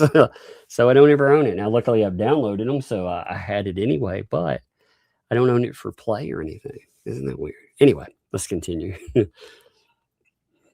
So, though noting, we want even-handedness and note of time of response. This is an adversary pleading governed by Part 7 of the bankruptcy rules rather than a negative notice contested matter procedure, Part 9. No order or notice specifying a response deadline for this particular motion has been identified in the record available to undersigned counsel. Debtor files this response promptly upon completing review of the deposition transcript. Holy crap, it took you this long to look at the... Oh my God, this is considered prompt by him. I guess when you take 75 days or more and you don't file something and the court has to step in and say, look, you haven't done it in over 75 days. I guess this is prompt because at least he did file something. But at the same time, that's pretty bad, right? I mean, this seems pretty bad. Rhea Rye. I burned a CD I called Dance Around Your Handbag. Yeah, I've got a million of those. I got all kinds of them out there. God knows what I've named some of them. Ugh. I love that he says this is timely, though. Debtor files this response promptly upon completing that, to the extent the court determines that a specific deadline applicable to this motion has passed. Debtor respectfully requests leave to file this response out of time, noting that no default or order has shown cause. To show cause has issued, and that the creditor is not prejudiced by a full substantive engagement with the motion. That's funny. So look at that. To the extent the court determines that a specific deadline applicable to this motion is passed. So he's like, yeah, I filed it late, but you know what? I think it's okay. I think it's okay because you know what? I was prompt. I was prompt right after I saw. Holy God. I can't believe this is real. Oh, my Lord. I mean, this stuff is unreal. If this were my counsel, now again, Lynette doesn't have a lot to complain about because she's pretty much, she's ran this guy ragged as far as money versus output, what he's had to do. I imagine he would want this to end as well. So I'm sure, I think from their attitudes, just with anything, he just wants this to get on and get over. I would not be surprised to find out some interesting stuff is going on behind the scenes. Not at all. It's going to be funny too. It's going to be funny when it all blows up on 2L and she can't figure out what exactly has happened there.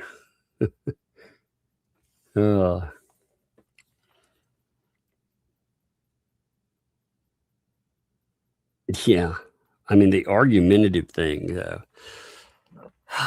But debtor respectfully requests, Lord, for the foregoing, let's look at the conclusion. I was going to look at that again. I was like, no, never mind. For the foregoing reasons, debtor respectfully requests that this court deny creditor's motion to compel resumption of depot and for sanctions in its entirety. To the extent the court order resumption of the deposition, that it do so on terms applicable even handedly to both counsel and witness. Again, he's like, please, if you reject it, please reject. But if you don't, please don't just squash us for our behavior. And if denied, the court award debtor her reasonable expenses under Rule 37 and grant whatever else. Yeah. Let's see. Give me a second. Let me make sure that the certificate looks normal. Nothing really there. All right. Now, like I said, along with this, we have gotten some crazy documents. Here, let me show you something else before we move around. I want to laugh at something really quick, too. So Megan Fox posted something interesting today. She posted this. Check this out. Want to see some fun times, baby? Check this one out. Megan Fox knows, hey, look, see what's here? She's like, no surprise here. Betty didn't file it. Content restored. Content restored. You see it there? Counter notification complete. Eligible video was restored if you've not deleted them. So again, since she did not delete the video, she didn't remove it on her own, the item was actually restored in full. So yeah, that now if you missed what that's about, that is essentially saying that OLAP, her video, and Megan Fox's video that talked about OLAP's video, they were both restored. Why? Because she did not file a case yet. Now, like I keep saying, and I say it here too, come on, file that case. Megan Fox has stated publicly. Again, nobody is, they want to use lawsuit, especially copyright issue. They want to pretend that's going to work out well for them. And they want to pretend that they understand that argument. So they very well should file that garbage. Absolutely. Because they are idiots. They are idiots that they have basically made the counterpoint against themselves repeatedly, 100%. Let me see. Now we have all of the other. Let me just show you everything that's come in. There's actually some fun stuff with it. Let me show you a couple of the items that did come up. There's the, I was talking about last night, the item from, here, give me a second here, making sure that everything's there. I was talking about, the process server. Yeah, the process server. His statement actually came in, and we have it now, and it's kind of awesome. I'm just making sure when I look at this, the address pops up in it multiple times, and I'm trying to make sure that it's gone, because I want to show it to you real quick. And then, there's many more documents that come up too, but I think you should see this because it's interesting to put it together with all the subpoena talk that we've seen. Well, like I said, just give me a minute. I'm making sure that there is not any address that is hidden in this thing, because there are a lot of them. There were a lot of address notations. All right. Yeah, looks good. Okay. Check this out here. So this is one of multiple documents and the arguments that come with these documents are awesome, by the way. I wish we had plenty of time. I would normally go over a bunch of this stuff all at once anyway, but I've got a doctor appointment early tomorrow. I get my legs ultrasounds. Fun times. Actually, it is fun times. I'm ready to get it done, So this is the affidavit of service. So we have Mark Newby talking here. He's talking about serving on 2L. And the statement starts right here. So on 7/29/2026 at approximately 5:30 p.m., I arrived at redacted address, found a golf cart parked in the driveway with the garage door slightly open. Sounds like everything we've seen there, right? Garage door is ajar. The loofah-mobile is right out there collecting them loofahs. Have any debtor banks other than Hale submitted? Nothing I know of. Nothing I know of. You know what is funny, though? We have noticed that, again, Lisa is reported as a non-party, even though she said repeatedly that she would be one of the people that was asking for money. Because, again, it was absolutely redonkulous, her argument for getting involved. Essentially what she wanted to do, in my opinion, is keep Preston under control, which tells me that when Hales was talking about some of the, you won't believe what's going on last night, it probably scared the bejesus out of her. And she probably was looking at me like, oh my God, that's my worst fear. I think that is exactly why she got involved there, though. But I noticed exterior cameras on both sides of the garage door. Because the door and the doorbell were inside the front porch, I entered the porch. I knocked on the door and rang the doorbell repeatedly, but with no response. Now, inside the front door, I noticed a table, chairs, a television that was not on. There was an uncovered bird cage that contained 2 live birds. With no response, I left. I went to the next door neighbor's house to see if they could confirm that Lisa Lee lives next door. With no response, I left. As I was walking back to my vehicle, A white female with brown hair approached me on the street. I asked if she was Lisa. She answered that she was not Lisa, but was a friend of hers. I asked if she knew if Lisa was home, and she answered that Lisa should be home. Well, Lisa should be there. Isn't that fun? So Lisa tells this person when she's going to talk to them that she's out of town. But in less than 12 hours, she's going to be back. Fun times. So she then tried to knock on Lisa's door herself, but with no response. I gave the lady my business card and asked if she would give Lisa a message to call me, to which she replied that she would. So within 15 minutes, Lisa calls this person. Isn't that interesting? She totally isn't around or anything. Of course not. If it would have been something else, I bet she would have been home to get it. So at approximately 5:45 p.m. on the same day, I received a phone call from a restricted number. Female voice said that she was responding to a person who was just at her house and left a card. I asked if this was Lisa, and she asked who I was.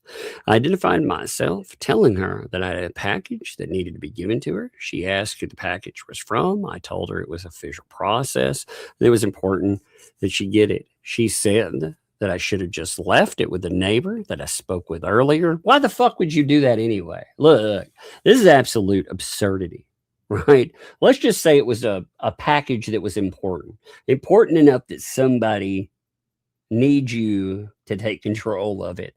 What mail carrier would leave your package with a neighbor that they didn't have authorization to leave it with before?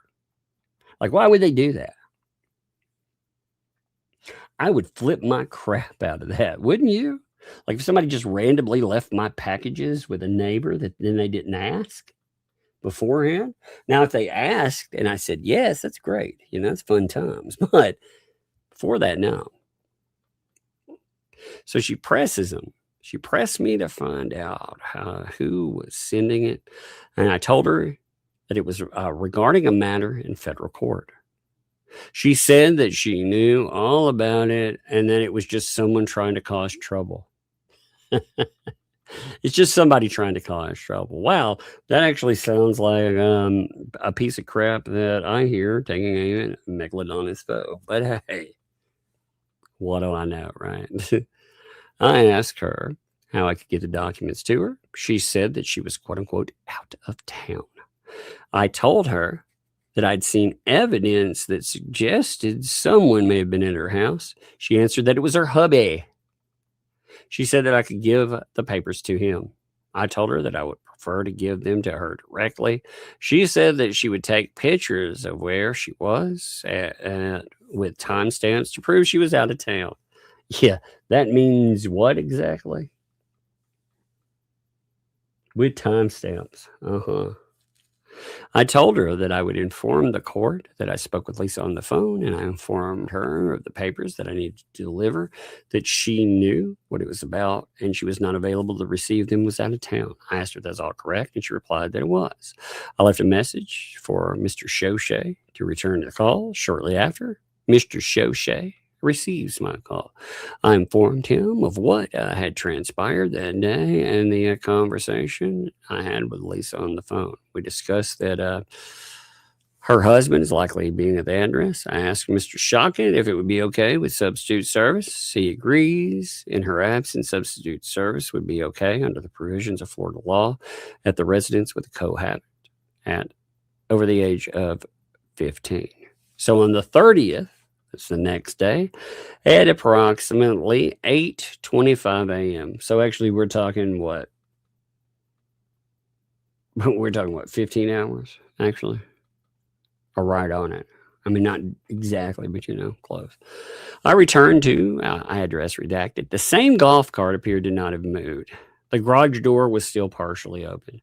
I walked into the front porch, where this time I saw the television on, a circular telephone, turned down, upside down on the table, and the bird cage that was now covered. All of this indicated that someone had been there between my visit yesterday and now. I knocked and rang the doorbell several times, but again, no response, so I left. At approximately, same day, 9:18, so you see the gap, not quite an hour, close. I returned to redacted address. I see the same golf cart. Actually, you know what? Even though it doesn't matter, I think I'll redact the tags too. That way it's redacted. Just give me a second. Oh, this is not necessary, but I'm going to redact the identifier on it. Like, it doesn't matter. It's identified in everything else, but I'm still going to redact it. Give me 1 second here. No, I have 1 minute. I try to redact. Like I said, there's addresses are important. The other stuff like car tags and stuff like that don't necessarily matter, but like it that way, if I ever pull it up again, it won't be there. Yeah. Well, give me a second. Locking it back on. And here we go. So there was an unoccupied blue Ram pickup truck with Florida tags parked on the street in front of the address. This time I noticed a white male sitting at the table on the front porch. He appeared to be approximately 50 to 65 years of age, having long salt pepper hair that I could see extending from beneath his ball cap. The man was later confirmed by Lisa as being her husband. Yes, she confirms it multiple times. This is the beautiful thing about this, too. She confirms to the court that she knows where the paperwork is, that it's right there at her residence, that it was right there with her hubby. So that she was aware of it. She does a lot of confirmation. But as I approached the front door, I asked if Lisa was there. He asked me who I was. I identified myself and what I had to deliver. I told him that Lisa told me earlier that I could leave the papers with the husband at the house. I asked him his name and if he lived there, to which he answered that I would need to find her myself in Orlando. I told him that according to Florida law, I could leave the papers with him at the address. He said that he was not accepting the papers. I told him it was not necessary, that he actually received the papers in his hand. See, again, their argument is, and it's so absurd when you think about it, that you have to put it directly in his hands. Like they pretend that, again, he's right there. He's being told, hey, here's the papers. And they're denying it. You don't think a court would uphold the fact that when you have a refusal to accept it, but it's right there. It's there on your property. Put it in my hand or else. I told him it's not necessary, that he actually received the papers in his hand. I scribed the date and time of service on the papers and laid the process on the table in front of him. I told him that it was important that Lisa get the papers. He said he was not going to accept the papers and got up and left me standing on the porch. They just left him at the house. They're like, here, would you like our home? I followed him and saw that he got into the same blue Ram pickup that was parked in front of the address. Let me make sure there's nothing else down here. And then he telephones Randy, and that's it. So that's all it says. But that's the story that you get with him. When you look at that and you add it into what, it's interesting how sinister she makes some of this stuff. Give me a second. I got something. How sinister that she makes all this stuff sound. Like he's out there and he's doing something crazy. It's so bizarre. But anyway, now again, there are multiple documents with this. There's also, let's see. There's also attached to that, there's their email exchanges. The one thing that I really like with their email exchanges was, look, check this out. This is so funny. And I'll read the whole thing later on, but oh God, this cracked me up the first time I saw it. Check this out. So with this, you see Randy writing her, and he asks, are you using AI to generate your emails? Because he's like, your refusal to comply is based on several severe misinterpretations of federal law. He's basically like, is that because you're using AI? Like, you just don't get it. Oh my. It's pretty funny when you think about it. But anyway. All right. Tonight, I'm going to, in here, I'm going to read some super chats. Tomorrow, like I said, I have a doctor's appointment, and it happens early. So I appreciate y'all. I'm going to make sure, like I said, I ended it so I can get some sleep, because I got to leave early and I got to travel. And it should be good. It's actually something I need,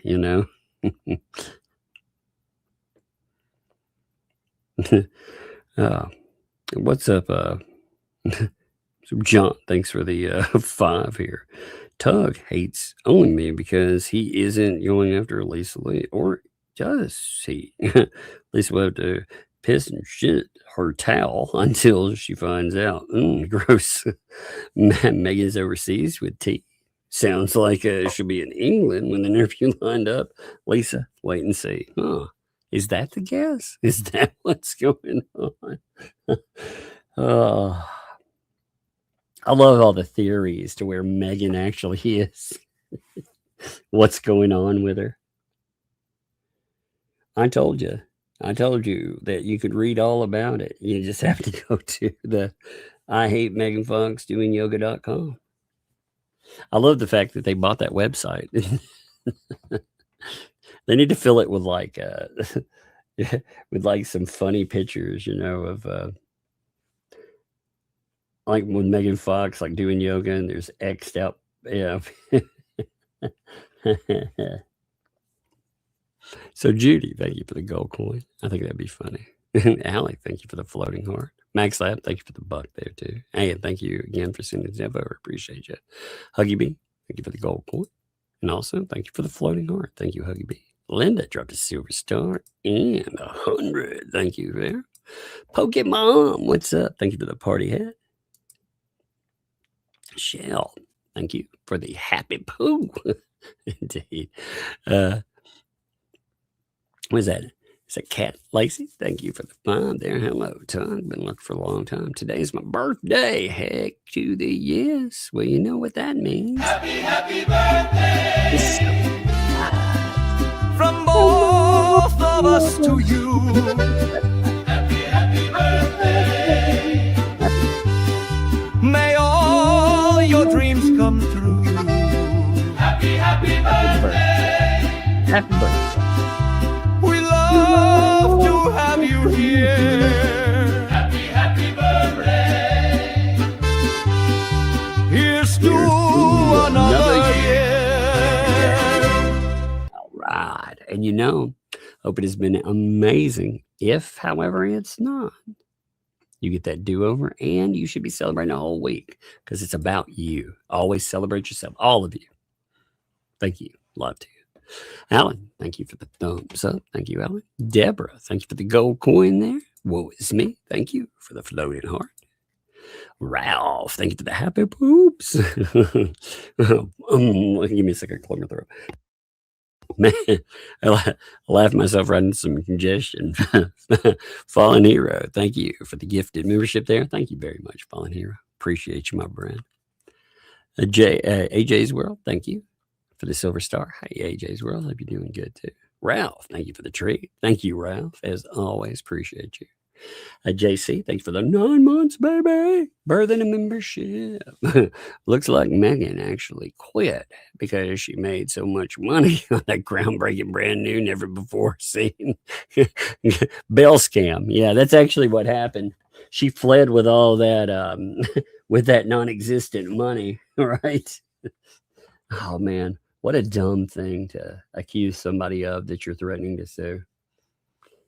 Well, it's really funny if you go through that that whole transcript. She's like, I was just asking a question. And then she accuses her again.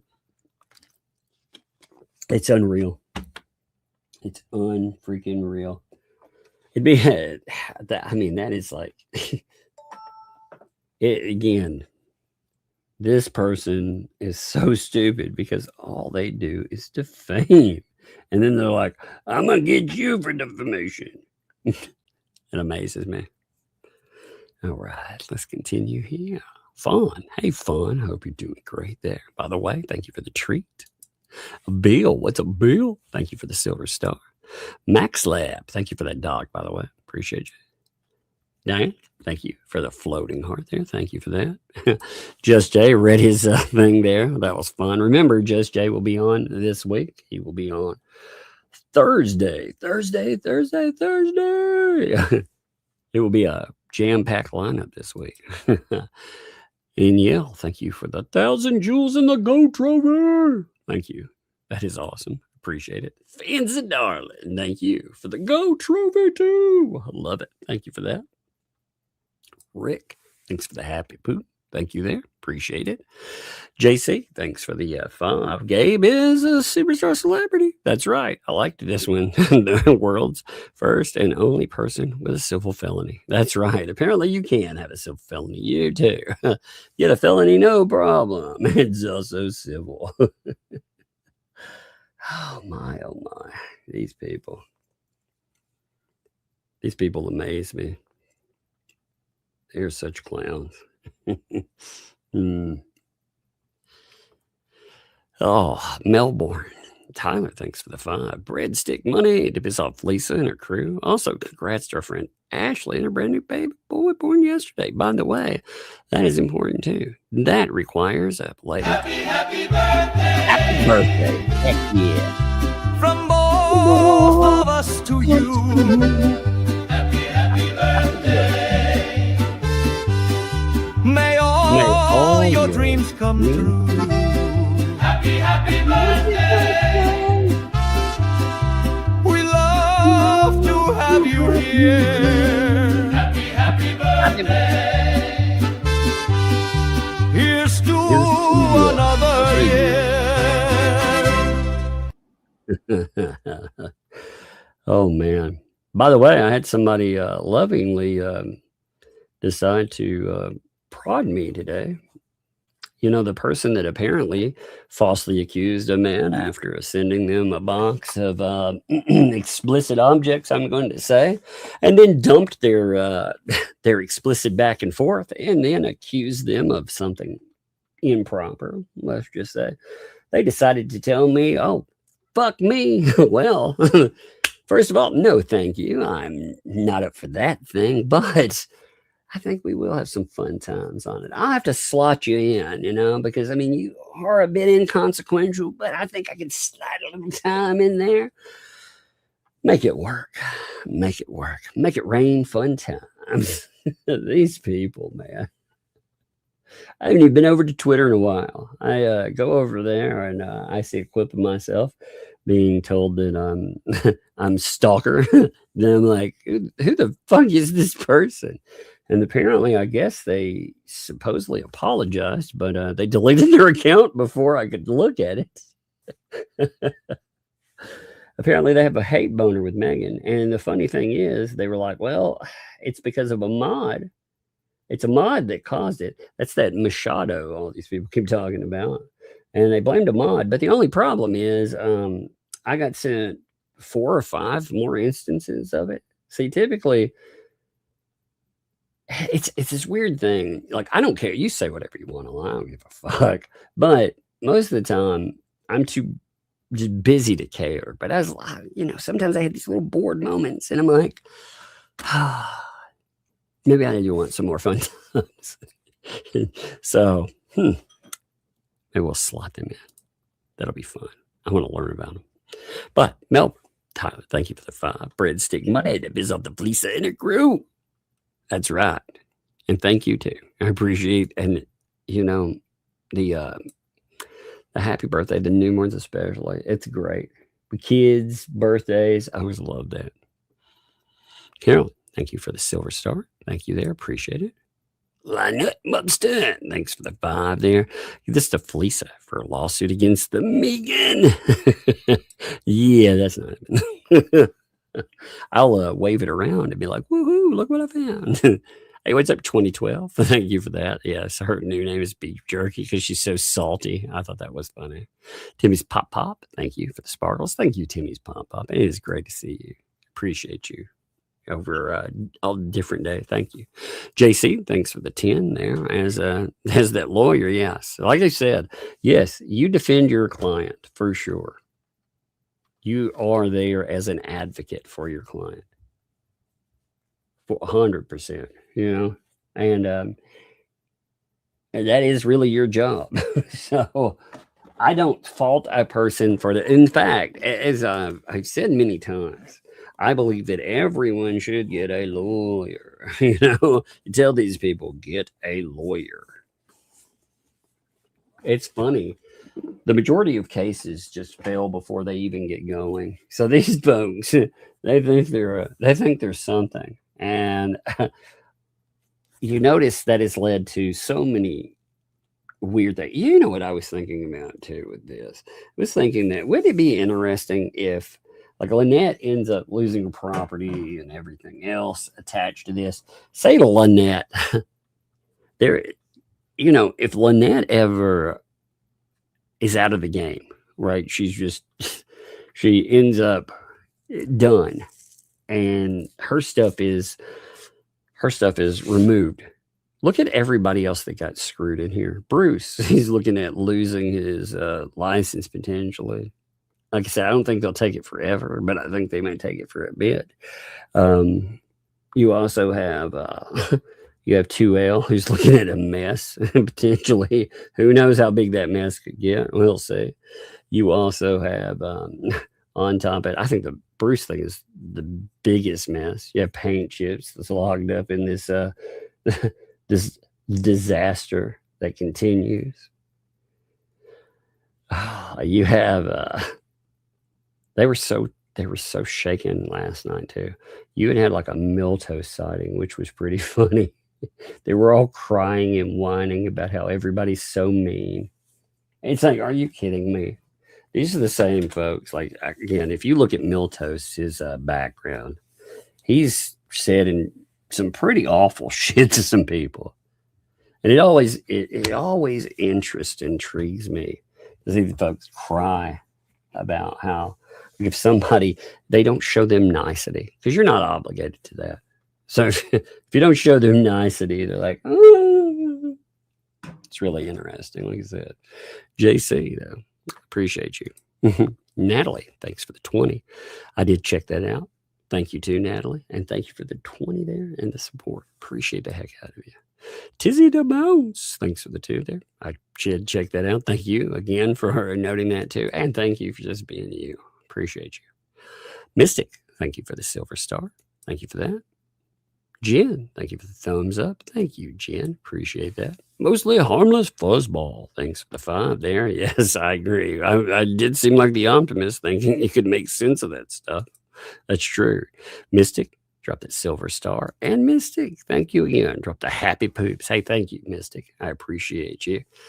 I love that. Like, I've been, I just read Dungeon Crawler Carl a little while ago. So any cat that pops up, I realize it's not the same kind of cat, but still, any cat that pops up, I think, man, like Princess Donut. JC, thanks for the 5. Was Saran Wrap present at the same depot LP was? I'd love to know how many count on how many times LP was asked what her name was. Yes, indeed. It's they didn't try to call that harassment either. Isn't that fun? They didn't even want to bring that up. Yeety, thank you there. Yes, he's trying to minimize it for the new judge. I believe that's true. Greg, thank you for the silver star. Thank you for that. Appreciate it.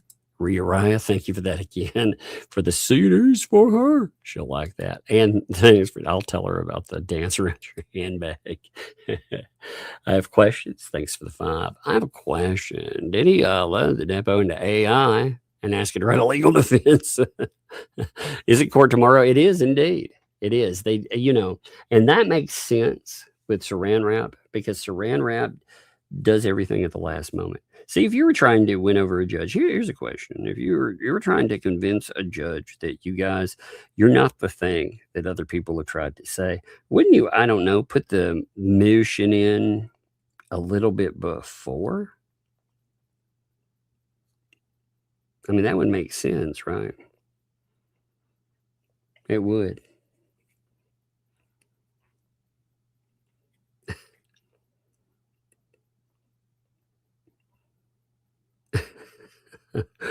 Oh my. I was looking at something. God, what a nut.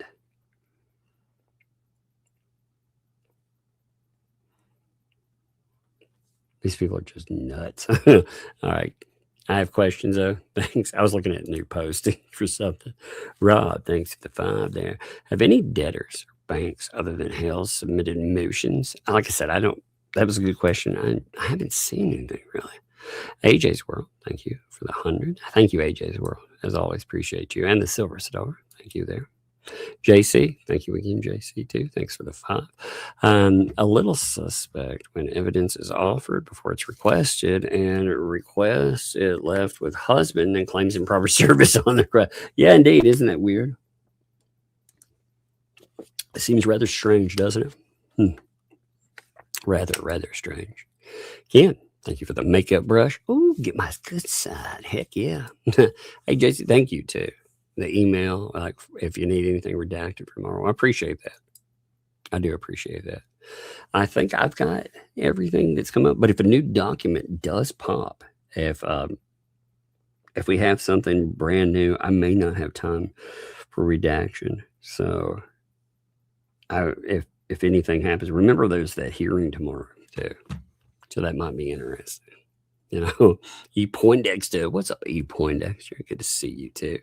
Thanks for the 5. With Megan is out gallivanting with Carmen Sandiego and Waldo. I'll be sitting with tape deck waiting for the right song for my mixtape. Exactly. You got to have that right one to restore the soul.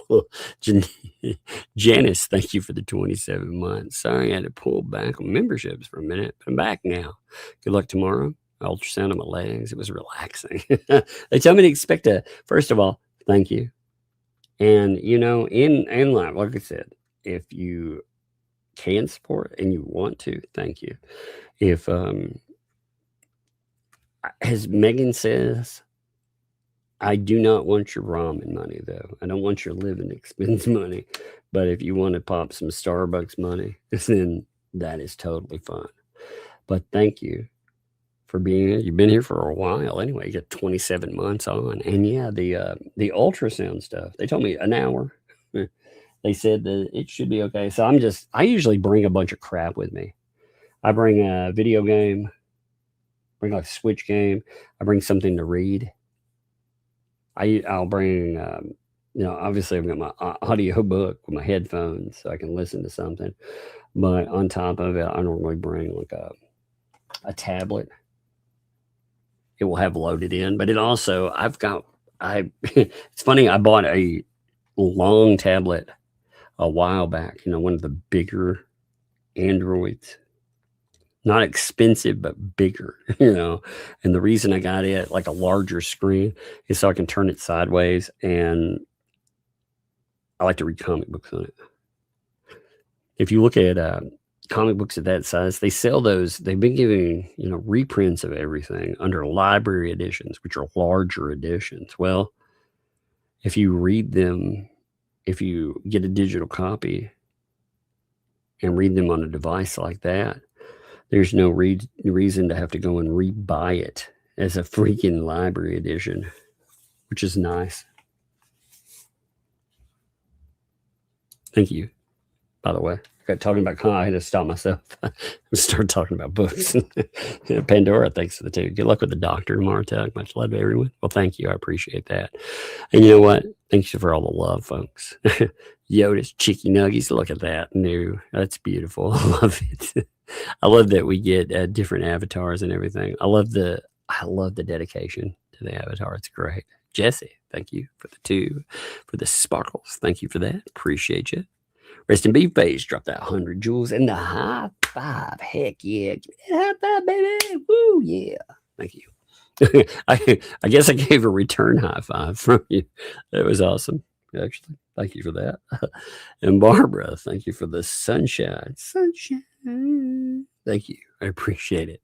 All right. Now, tonight I'm going to end here. Again, tomorrow should be lively. There's a lot of stuff. There's been a lot of crazy freaking posts. But I will see you folks. And yeah, tomorrow should be pretty good. See ya later.